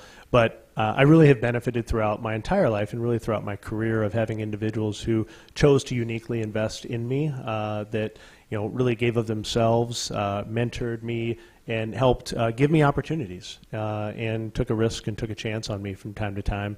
And I've really benefited from their investment. I've benefited from not only people who I've worked with and worked for, but outside individuals who have, again, been so kind as to mentor me and to share insights. And I can think of 2 years ago when I had the privilege of transitioning into this role at Sanford Health. Dana is one of those individuals, and he was willing to spend time sitting down with me and just investing in me, giving me insights and perspectives around challenges that he's seen that are not unique to healthcare or banking, that they're just leadership challenges. And many of the opportunities and many of the challenges that we all face, I think, are not unique to the industries that we're in. It's really consistent around any organization, any opportunity you have to lead people. And I think one thing for me that I always try and keep in mind is, I really, again, have also benefited from growing up in a family with a mother and father who were dedicated to service. And so my father spent his first 24 years serving active duty in the United States Air Force, and then thereafter spent the next 23 years investing in and building and leading Feeding South Dakota. At the same time, my mother was a nurse, and so as in the military, as we would get orders and move and transition from one community to the next, my mother always wanted to make sure she had a career that was portable. Nursing, as we know, has always been in demand, and it was so when I was growing up. And so I really grew up with the advantages of seeing what it meant to see people who were really committed to the mission, really committed to serving within the areas that they worked in, and in particular within healthcare. And so one of the things that I've always tried to be mindful of, and for those of us who have the privilege of sitting in these seats, we know this, that there's actually nothing more special that we do as compared to the people who we have the privilege of working with and leading. And I think that's the important part to think about, that when Bob and I talk about the challenges that we've seen over the last couple of years, that's not just when the people who we have the privilege of working with and leading started to work hard. They've always done that. Our nurses, our techs, our physicians, they were busting their butt, they were sacrificing, they were giving of themselves to the benefit of their patients long before anybody had heard of a pandemic. That continued, and it continued in spades through that time period, and now we find ourselves in the situation that we're in today, and they're still doing it. There's a lot of challenges, a lot of headwinds that they face, and at the end of the day, we don't do anything other than that which we do through them. And that was actually one of the insights that I had gleaned from talking to Dana as well, too, which is learning in these roles that you don't do much all on your own, but what you do through your people who you have the privilege of working with and learning from and leading.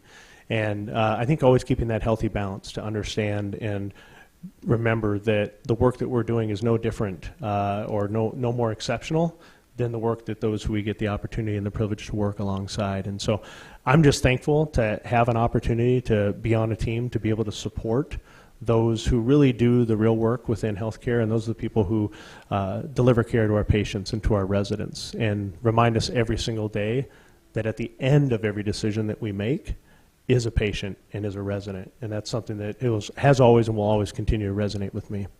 Thanks so much. I mean, that it gives the work purpose. It also gives it some more pressure, I would think, in the environment that you're in, knowing that there are real people on the other side of all of these decisions. Okay, I've lost track, Bob. When did you become CEO? It hasn't been that long. Almost 5 years. Well, that pandemic time warp, I don't know, it just does things to you. But looking back, what was it that made you want to take on this job? And now, what are you finding you're drawing on as you lead forward in this kind of uncertain time, frankly?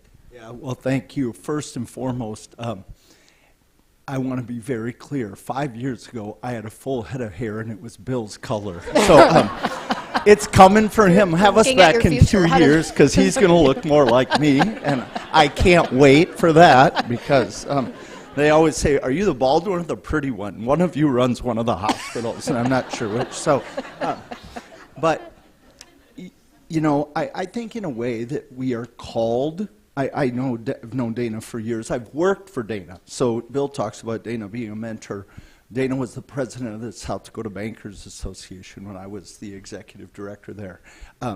He's an incredible teacher, but this state is full of them, to Bill's point, and people that set the example about how you should lead. And I've learned as much about how to lead from Bill's dad, as strange as that is. You think Bill's a nice guy? His dad's exponentially nicer. And he's just a great South Dakotan, and he's a great person. And I can think back on many times people that Dana has introduced me to, people that I've had the chance to work for and work with. And I think you're called to leadership. And you've got to have that calling, but not expect that it's going to happen for you. And when the opportunity comes, you have to be genuine. You have to make sure that you're doing it for the right reasons. There are days, and it seems strange saying this, there are days you say, you can't be doing this for the reasons everyone thinks you would be. You're not doing it for the paycheck. You're not doing it for status. You're doing it because you're making a difference in the lives of the 1 million people in the footprint that we serve. and the 19,000 people that I'm honored to call my coworkers that get up every day and make a difference in the lives of people who can't take care of themselves. So for me, this ministry, and that's what Avera is, was a calling. I was on the board previously, but employed somewhere else, and was fascinated by the level of people that were engaged in this ministry and the impact they were having on people's lives. And so if you go into it with for the right reasons, I knew I wanted to work for this ministry. I never dreamed that I'd be sitting in the office that I sit in today and be honored to work with the people that I get a chance to work with. So do it for the right reasons. And mostly, I think the other thing is that it's just a commitment to this part of the country. I'm never going to live anywhere else. This is home. I was born at McKinnon. I grew up in Hill City, not too far from where Bill grew up. I've lived in Pierre for 26 years.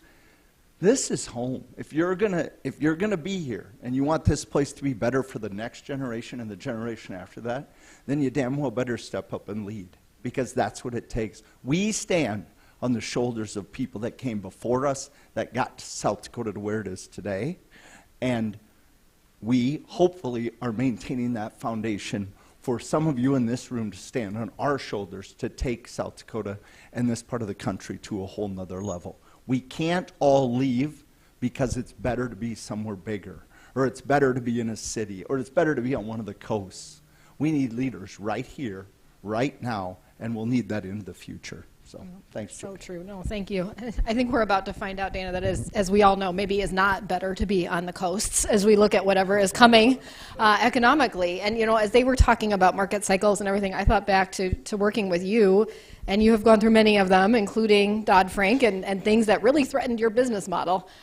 So when we look at those lessons learned and leadership now, as you and your team look at whatever, may lie ahead here in the next couple of years, where is your leadership head at, and what are you drawing on as you move forward? Well, I think there's, when you talk about leadership, consistency is important. Consistency in really three areas that I would say, and these two guys really exemplify that. That's why I was excited to be on stage with them today, because they exemplify leadership. And it's amazing that two USD grads have risen this far through the corporate ranks. Usually I'm sitting up here with SDSU grads at this level, but it's fun to see you guys have accomplished that. But no, there's really three things I think leadership, through good times and bad, three things that I've observed in leaders, and these guys really exemplify that. It's vision, it's passion, and it's a good strategic plan. You need vision for what you want to accomplish, and you need to have a vision for where you're going as a business, as a company, as an individual. You need that vision for what you're going to do. I know Bill, when you took over at Sanford, the first thing you said to me is, we're going to focus on three things. We're going to focus on our patients, on our staff, and on our communities. And I said, wow, that is a clear vision that you can articulate to everyone. And that's what you need. You need to have that vision. Secondly, you need to have passion about what you're doing. We tell people at Premier, if you're simply trading your time for the company's money, if that's all it is to you, trading time for money, for heaven's sake, find something else to do. Life's too short to go through it trading time for money. You've got to be passionate about what you're doing. And Bob, you said it well. It's a mission. It's a mission that you're on. It's a mission that you want to accomplish. That's what you want to do. And finally, it's great to have vision and passion. I often say, my son had a vision and passion to play in the NBA till he realized there weren't a lot of slow, short Norwegians in the NBA. It wasn't going to work out. You've got to have that strategic plan that is going to be capable and do it. You've got to be able to do those tasks. You've got to learn those skills, and you've got to be able to do that. If you can combine those three things, both personally and as a business, what's your vision? Where are you going, and why are you going there? Are you passionate about it? Are you enjoying what you're doing? Are you passionate about it? Do you have that feeling that you want to get up every day and do that? And then finally, have you gained the skills and the abilities and the talent to get that done? If you can combine those three things, no matter what you're faced with, and we're all faced with different challenges. I'm the gray here in this group. I've been around in this business for 40-some years, been through 2 or 3 big economic recessions, changes in various economic conditions, but yet have been able to, I think, succeed because of those 3 things. I want to talk a bit about banking, and hopefully we've got some financial services folks in the crowd today. Banking in Sioux Falls is an incredible story when you look back over the time that you have been here, and Premier has played a key part in that. And now I look at the banking landscape here, and we have new community banks coming into the market. We have fintech startups. Do we have enough financial services talent coming in to the Sioux Falls area? And what are you doing at Premier to continue to position yourself as that employer of choice? That's a great question. I'll give you one example at Premier, because to some degree the world is changing around us and technology is doing some of that. I'll use one example. 5 years ago, we had about 3 million credit card account holders across the country, and we had about 3,000 employees. Today, we have about 4 million credit card holders across the country and 1,700 employees at credit card, for one reason. Anybody want to guess what that is? Texting. Texting. We used to have hundreds of people on the phone every day. You know, you're 5 days past due on that payment. If you would get a payment in within 10 days, it won't hurt your credit bureau. You won't get a late fee. We had people making those phone calls. We have found that by texting people, they get a higher response rate. It's like when my kids are in their 30s. If I call them, they won't pick up. But if I text them, they will answer. The response rate, and yet we have nobody sitting there texting. It's all computerized. Technology has dramatically reduced the number of people that we have to have. Now, I wish you could say that in healthcare. It may have affected you, but probably not as much. But in our business, we see tremendous increases in productivity due to technology, and I think that trend will probably continue and is a big advantage for us in Sioux Falls. So I think the workforce needs will be able to be met for a long time. The other thing that's changing dramatically is the type of people. I never thought we would have as many math majors due to our reliance on analytics today than we did. Analytics was not a term I even knew 20 years ago, and yet those are the folks that are real critical to our operation today. So, that's so true. Changing world. But really skilled jobs, which is a Skilled great jobs, opportunity that's right. if you can find the people. Jody, can I jump in on banking for a second? Because banking has led many industries. You were driving up to banks doing business before people in this part of the country not having to get out of your car and walk into a teller. They were doing that in the 60s. And then all of a sudden ATMs came along and people said, why do I even need to go? I'll just deposit at an ATM. And then you get mobile banking. They were in mobile services and financial services much more quickly. My kids have never, in their mid-20s, never been inside a bank, never talked to a teller, probably never will. It's just banking leads the way. They're thinking what it's going to look like 10 years out, and it's because of Dana and visionaries like him that industry is ahead. Yeah, absolutely. And this community has been such a leader in that industry to a great ripple effect. So to Dana's point, Bob, if only we could auto-text a nurse, right? I mean, we're trying, but See, you thought tough. you were getting out of having to talk now because you thought that counted? Right, yeah. Yield my time. I don't know if you caught it in the introduction. We're going to do a little deeper dive into healthcare now, but both our CEOs have a background in HR, among other areas. So I feel like they are very, well positioned to have these conversations, difficult as they may be. I feel for you. I was trying to do the math. I think if we combined both of their organizations, it would represent the second largest city in South Dakota, only after Sioux Falls. And if we could add all the people that you would like to hire, I mean, I don't know, you might even be pushing up against Sioux Falls. They are in an interesting position today. There are unique financial challenges that this industry is facing, and at the same time, they're having to add people and attract people and raise pay. How are you navigating this? What is life like from a workforce side, trying to make it all somehow come together? Yeah, Jody, I think the thing that we talk about, and actually having the HR background, interestingly enough, when Bill and I first started talking to each other, we'd get together as chief human resource officers and just talk about what it looked like. What kind of things are you seeing? So we would visit about those things a few years ago. It seems like yesterday, but yeah, it wasn't that long ago. But it's the messaging. I think that background in HR really, I'll just speak for myself, it helps me tremendously because we talk about it. Our employees are our most valuable resource. And yes, it goes back to the care that they give and the direct care, but it also matters. Quality matters. The only way you have good quality in healthcare is that you have good housekeepers. I mean, and you think about things like that. Surgeries have to be clean, like not just clean, super clean. And the list goes on and on and on. So people matter. And it doesn't matter how many Roombas or wall scrubbers that are automatic or what AI can do. Ultimately, it takes people cleaning. It takes people taking care of people. And coming from HR, it makes you realize that. It also makes you have a lot of conversations, at least with our communications team at Avera, about how we tell that story.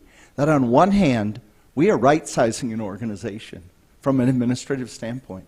And on the other hand, we're hiring every person we can to take care of people in the same organization on the same day. And if you think we don't think that's a mixed message, you'd be wrong. And we struggle with it as leaders too. At our organization, it's like, how do we say we've got to reduce these back office functions, but every dime that we're saving there, if you will, is going into making sure that we can hire our own nurses so we're not paying traveling nurses from across the United States 3 and 4 times what we pay our own nurses to come in for 13 weeks, no connection to the community. They've been great, but this isn't where they want to be necessarily for any more than 6, 8, 10, 13 weeks. So I think that background helps in the conversation. It also makes you feel it a little bit more. I would tell you, any of you that work in HR or workforce development, these are the toughest days are the ones where you have to have conversations that and have to communicate things that affect your employees. Those are the toughest days. Dana, I'm sure, has dealt with it many times. I know Bill has dealt with it. We're dealing with it right now. Those are not easy days, but for the sustainability of the organization, you've got to have your resources allocated appropriately so you can continue doing what you're in business to do. Mm-hmm. So we deal with it daily. I'm glad I have a background in HR, and it seems strange. When I took this job, I remember being at one of the AHA meetings that Bill attends regularly as well, and being told by multiple people, no chief human resources officers become CEOs of a health system. Bill heard the same thing. They're just like, everybody hates HR. Are you kidding? How did you get this job? Did the employees have no say in this? But the fact is you have to be transparent and compassionate, and you've got to be invested in your people. And I think people realize that. And as Bill mentioned, it's employee-centric. This is a very people-centric industry, and I think it helps me, and I'm confident that Bill feels that it helps him as well, having that HR background. I'll try to put a little of this in context for you. Correct me if I'm wrong, because these are round numbers. But first of all, I read something recently that about half of a hospital's expenses are people, if not more, right? So you take that into consideration, and then you layer onto that. I was at a panel not long ago, and it was a Sanford representative who shared their costs have gone up something like 20%, maybe, depending on the month or more. If theirs are only 20, I want theirs. Okay, so it's a lot. 25 to 40. Because you think Absolutely. about labor costs, and you think about everything else that we're all dealing with, right? Food and fuel and all of those things. And they can't just raise their prices like a grocery store can, right? To try to make those two sides meet. So this is just a really difficult thing, and I feel for both of you to have to navigate.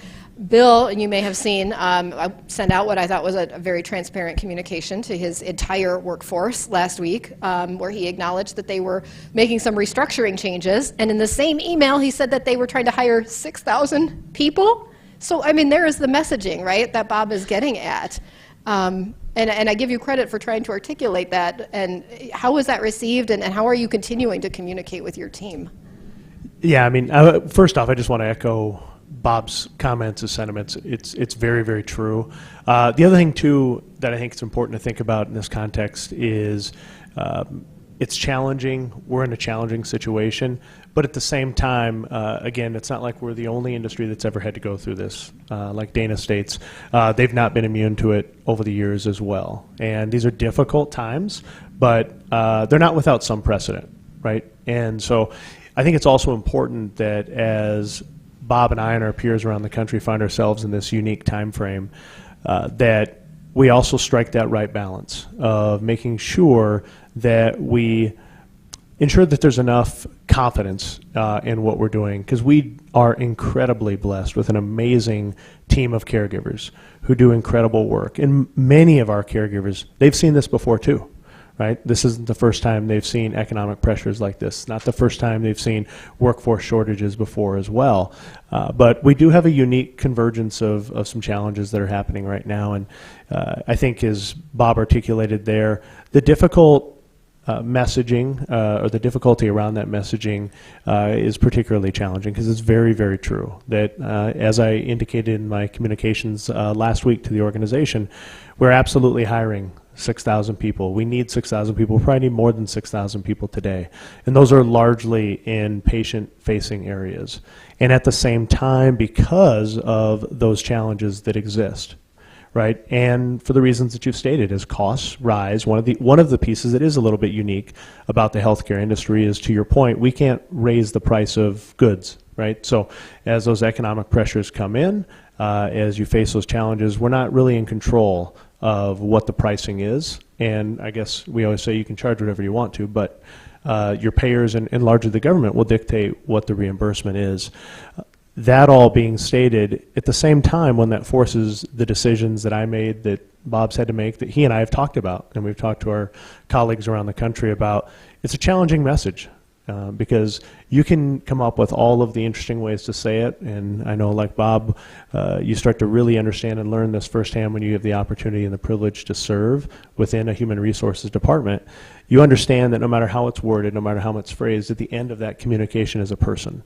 And when that person's job is impacted, that person goes home to a house and they sit down at a dining room table with loved ones and family members, and no matter the rationale and no matter the level of sincerity, that has a very distinct and specific impact on those people. And whenever you sit in any of these seats for any organization, and you sit in a community like this, we have a responsibility to make very, very good decisions, the best decisions we can, to be good stewards of the organizations that we have the privilege of leading and working with.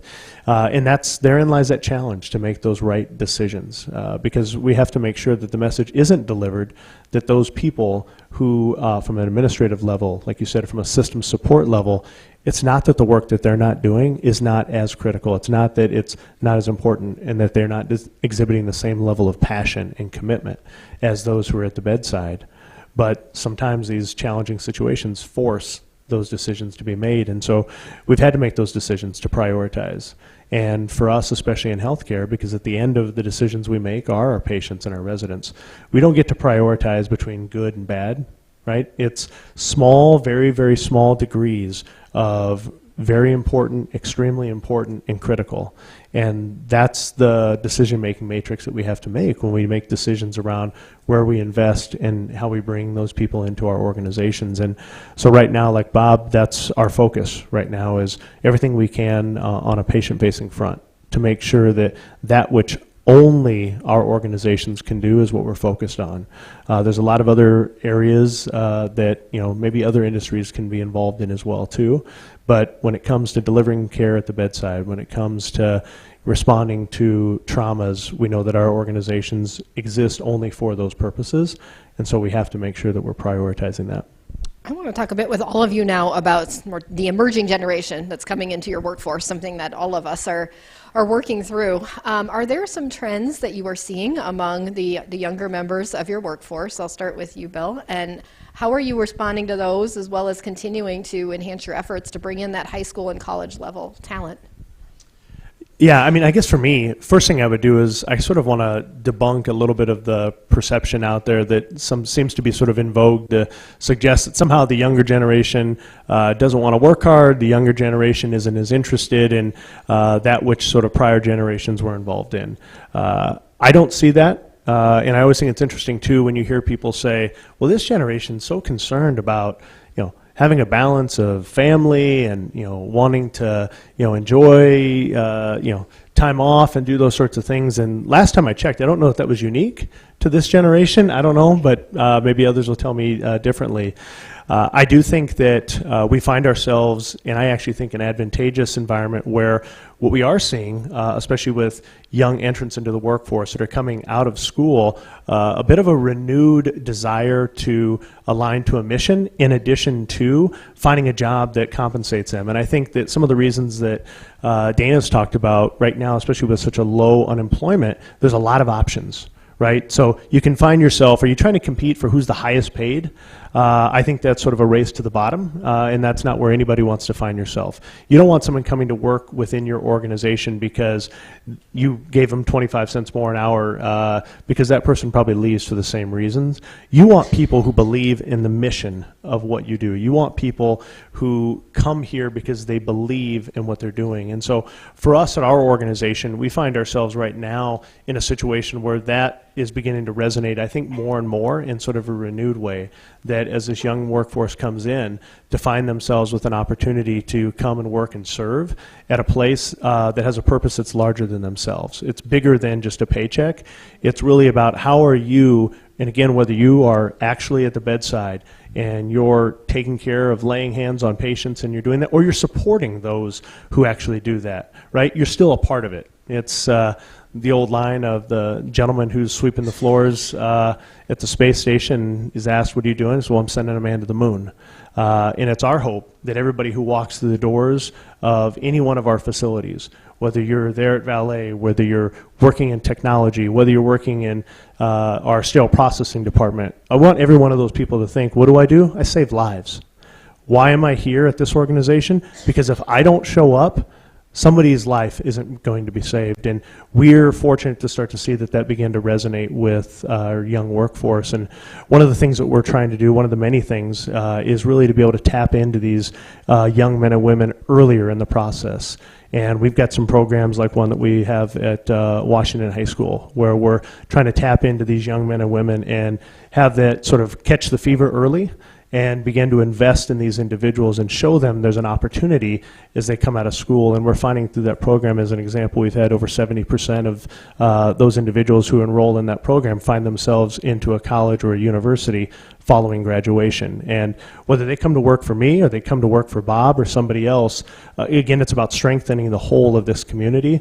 And we want those young men and women to get their education. We want them to stay here, and we want them to be the leaders of tomorrow within this community. I know Avera has also been very proactive in connecting at that high school and college level. Are there other trends, Bob, that you're seeing within the organization, particularly among your younger generation of workers? Yeah, I think there are a couple things that really seem to have come to light in the last few years. That is flexibility.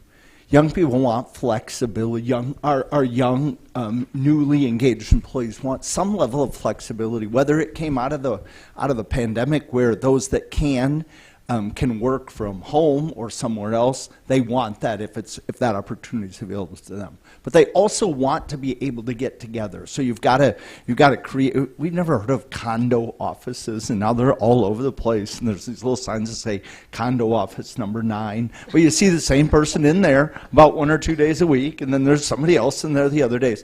That's new for us. Yeah. Maybe we were way behind, but Bob, they're not coming into your office. Yeah, they might be when I'm not there. That's fine. There's plenty of place for them. I'll leave them a to-do list too, Bill. That'll work out very well for me. So flexibility, I think they also, Bill hit on it, but they want to be part of something bigger. They want a purpose. There's this generation of 20s and young 30-somethings want to feel like they're part of something bigger than them.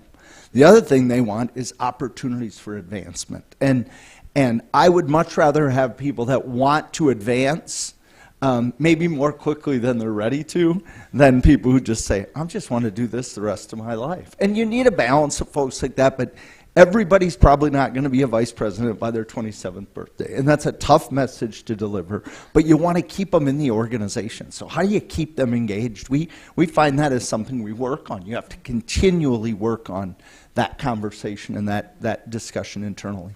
And then I would say, to Bill's point about the work they're doing at Washington, you know, if they're in Washington, then we need to be in Whittier. And when they get to Edison, then we better be at Cleveland. And but it's starting earlier is the point. It's no longer good enough just to be on Brett's campus over at USF. You better have kids having conversations about healthcare careers in high school and, quite frankly, in middle school.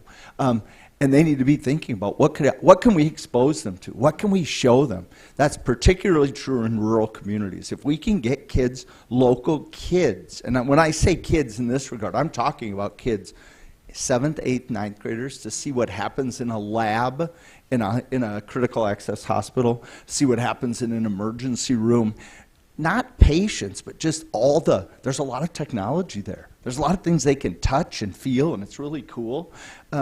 If we can get them thinking about that, then when they show up at our technical colleges and at our universities across the state and the region, they're already thinking about healthcare. And it's just not soon enough anymore to catch them when they're freshmen, their first day on campus. So, and last but not least, first-generation Americans. What just came out this week, 42% of Sioux Falls Public School District are minorities. Many of them will be first-generation college students. And if they're not first-generation college students, overall, they're first-generation college students in this country, which is much different than the university or college experience their parents may have had on the African continent, in Eastern Europe, or any of the Central or South American countries. We've got to pay attention to that population. We use the Avera Academy, 24 seniors, first-generation college students, or they will be first-generation college students. We've seen tremendous success in those students over the last 3 years that go to Southeast Tech, USF, they may go to Augie, SDSU, heaven forbid, or USD, and they go and they get degrees in healthcare, and a significant number of them, over 60%, 96% go on, 60% of them are landing jobs in healthcare. That's a huge deal. And we need to all continue to invest in that population because people want to be cared for by people who look like them, people who understand them culturally, physically. That's incredibly important. And healthcare, I think every other industry as well, needs to start recognizing that 42% of the population of the Sioux Falls Public School District can't fall through the cracks. We can't afford it. That is our workforce. Yeah. You know, Bob, one thing there, if I could, I'd say hats off to the Sioux Falls community, though, and we've had conversations about this before. It's not this way in every community in which we provide care, but I'm proud of this community as a whole that has done a great job of being much more intentional around diversity and around inclusion, and not just saying, we're accepting of it, but being proactive and saying, we're searching it out. We desire that for all the reasons that Bob stated. It's not just when you come into the walls of the hospital or the clinic where you want to interface with people who know you, who understand you, who see the world the same way, and share that worldview. But whether you're going into restaurants, if you're going into hotels, if you're going into shopping centers, that's desired. There's a desire for that, and I think Sioux Falls has done a great job. We're nowhere close to where we need to be, but I'm excited about the momentum and what that means for the future state of our workforce. Jody, I might take a little different tact on that, and I'm probably going to sound like a dinosaur. I read something over the weekend that was interesting. It said that my parents' generation, when they were 18-year-olds, stormed the beaches of Normandy. 18-year-olds stormed the beaches of Normandy. Today, 18-year-olds are looking for the safe room in their house. I don't want to characterize an entire generation like that, but this is just an observation I'd make, is that in our hiring practices, what I observe is that from the generation entering the workforce now, those that are on the top end of that teeter-totter, I'll call it, are far exceed what any of us had when we came into the workplace. They're more skilled, they're more technically savvy, they're more ambitious. The top end of that is tremendously talented, and they are going to storm the beaches of Normandy because they are tremendously talented. What our challenge is, and I think this is as a community and maybe as a society as a whole, on the other end of that pendulum are people that we have not created enough vigor in our classrooms. We do a new employee orientation. And at the end of that orientation, we have the people fill out we ask 3 questions. They have to write their answers. Those of you in HR would be appalled. You would be absolutely appalled. These are all at least high school graduates, or not, if not higher. At least a third can hardly complete a sentence. They can't write anything, and maybe it's just my observation, but I worry a lot about that bottom third that are just kind of falling out. And if you're in the hiring process, I'm sure you see them too. Young people that far exceed what our expectations are, they are going to do wonderful things. But I read an article this weekend. We have 7 million young men between the ages of 18 and 35 in this country that are not in the workforce.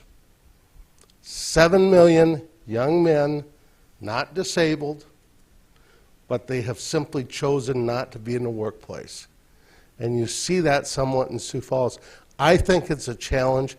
Bob talked about it, getting to young people earlier, creating mentorships, creating opportunities. We can't wait until they're in college or tech school because they're not the ones that are going to be on that other end of that pendulum. It's going to be the ones that aren't in the workforce. I think we have a real challenge there. And it's not as bad in Sioux Falls, but I think it's out there. And we need to focus on that as a community. I was at Premier, I think it was early this year, late last year, and you had a group of high school students in there. They were Career Connections students through the Sioux Falls Development Foundation. In your downtown headquarters, coming from school to see the bank. The bank has been very intentional about those kind of connections and about internships and about part-time jobs for college students. What are some of the best practices that you feel like you have learned through all of that experience? The best practice we've learned is you just have to be involved in and active. And I see Dr. Bradfield sitting back there. It's been 30 years now. We've had a program with the University of Sioux Falls where we bring young people into the bank internships, paid internships. We give them a $1,000 scholarship in both the spring and the fall semester. And they have grown through the ranks, and they populate our ranks of our senior people right now. It's been a terrific program.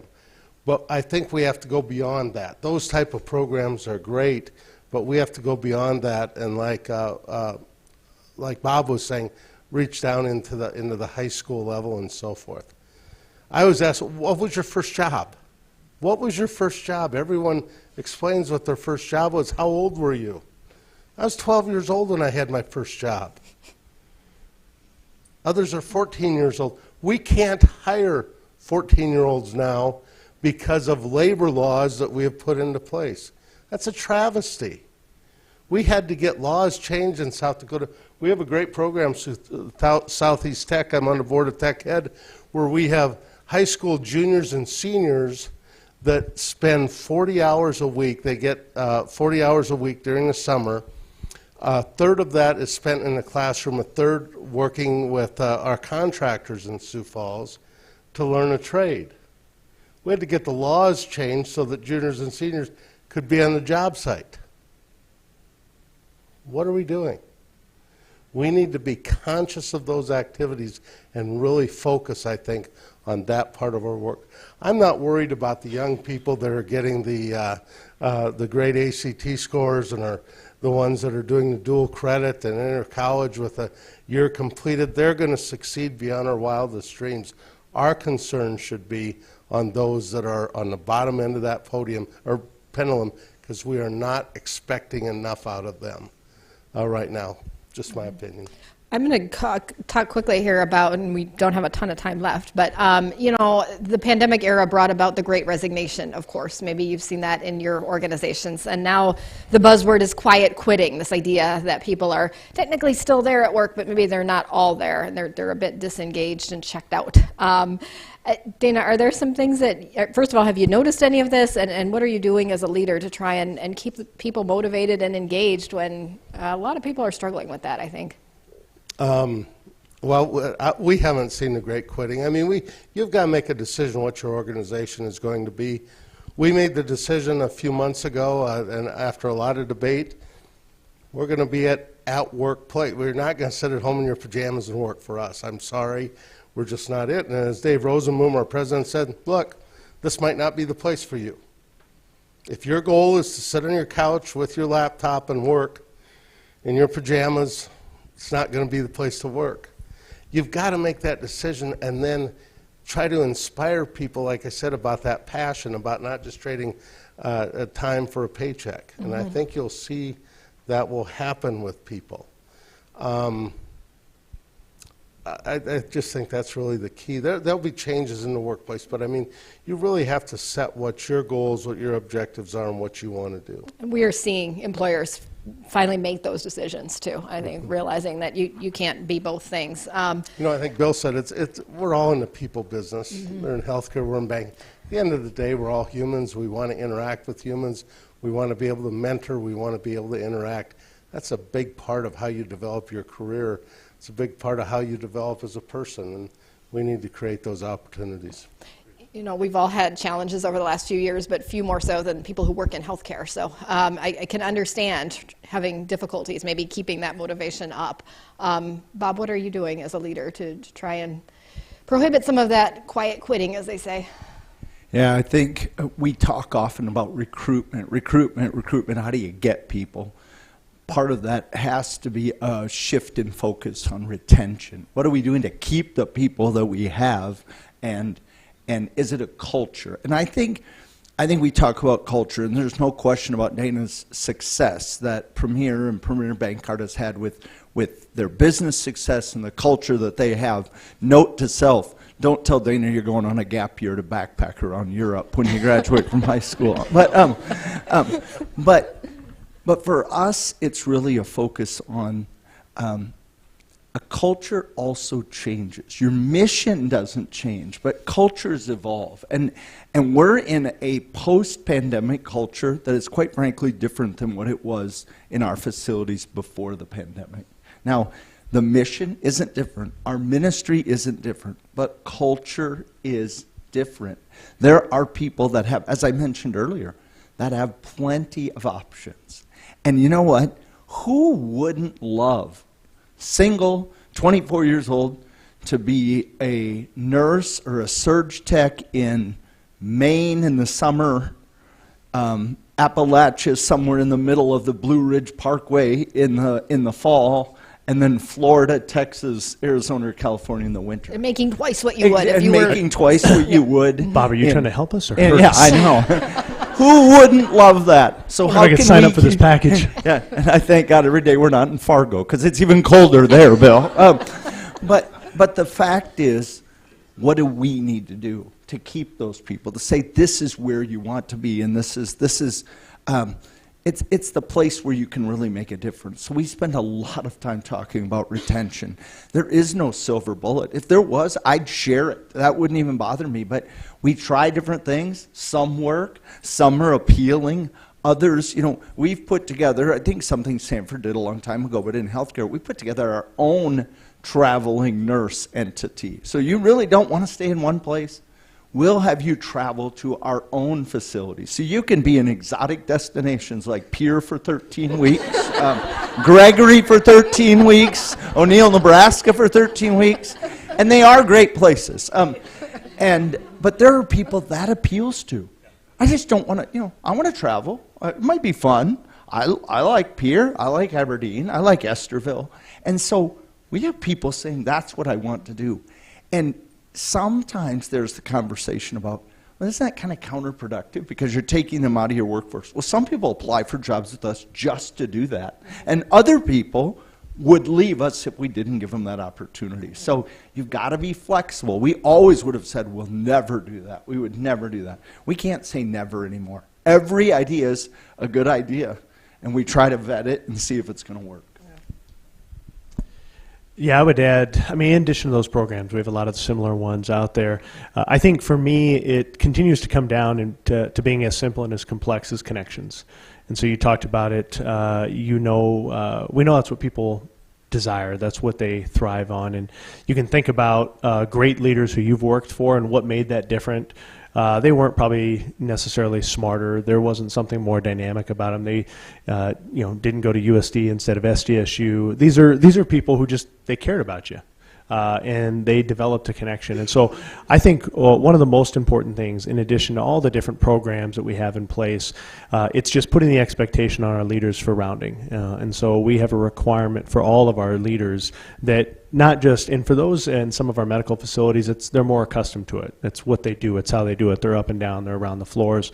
But across the whole of the organization, whether you're in patient care, whether you're in support services, whether you're in some of our technology areas, there's a responsibility, there's an expectation, and it's part of the job requirement that you're out there and that you're rounding and that you're creating connections with your people. It's a lot harder to walk away from a job when there's a relationship there and you know that person. It's also a lot more motivating to get up in the morning and go there if there's a relationship that you've forged between you and one of your leaders and your colleagues. And the farther we get away from that, I think the more disengaged people are in the work that they're doing, and the easier it is to, whether you call it quiet quitting or you call it just flat resigning and going to do something else. And so I think it's critically important. Bob said it well. Recruiting is always important, but it's a whole lot easier to keep those who you have.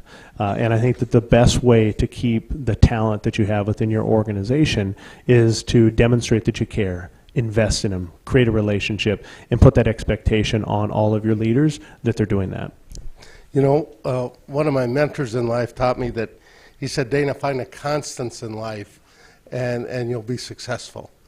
Well, what's a constant in life? One thing that I learned early in my career in building a business is we live or die by the leadership ability and skill of our frontline supervisors. Those people that supervise 8 or 10 people will make or break an organization.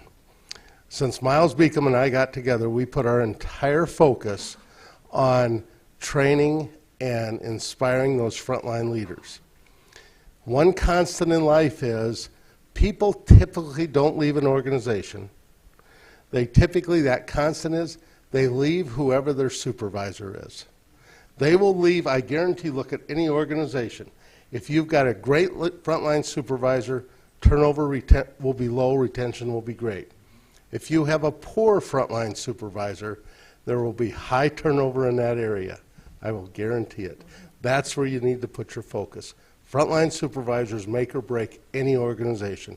No matter what Bob or Bill or I do, it doesn't really matter much because they rarely see us. Who's important to the business are those frontline supervisors. That's a great point. You know, I was struck sitting here what a uniquely Sioux Falls conversation this has been. This just would not happen in very many communities, to have leaders of this caliber on the same stage reflecting the relationships that they did. So please help me thank our panelists for being here today.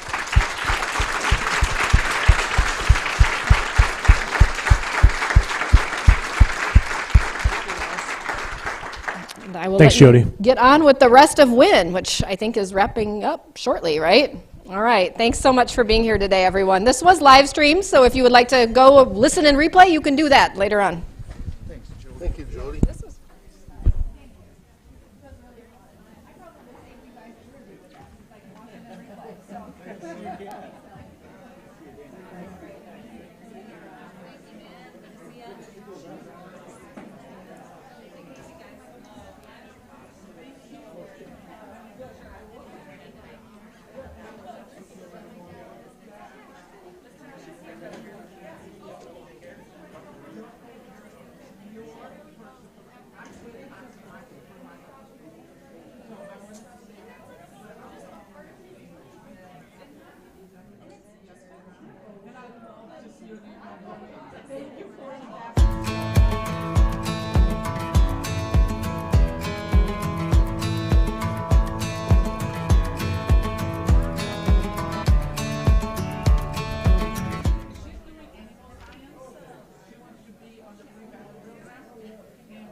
life moves quickly, and education comes in many forms, we believe there is still value in personal relationships, affordable, quality academics, and a supportive, Christ-centered environment.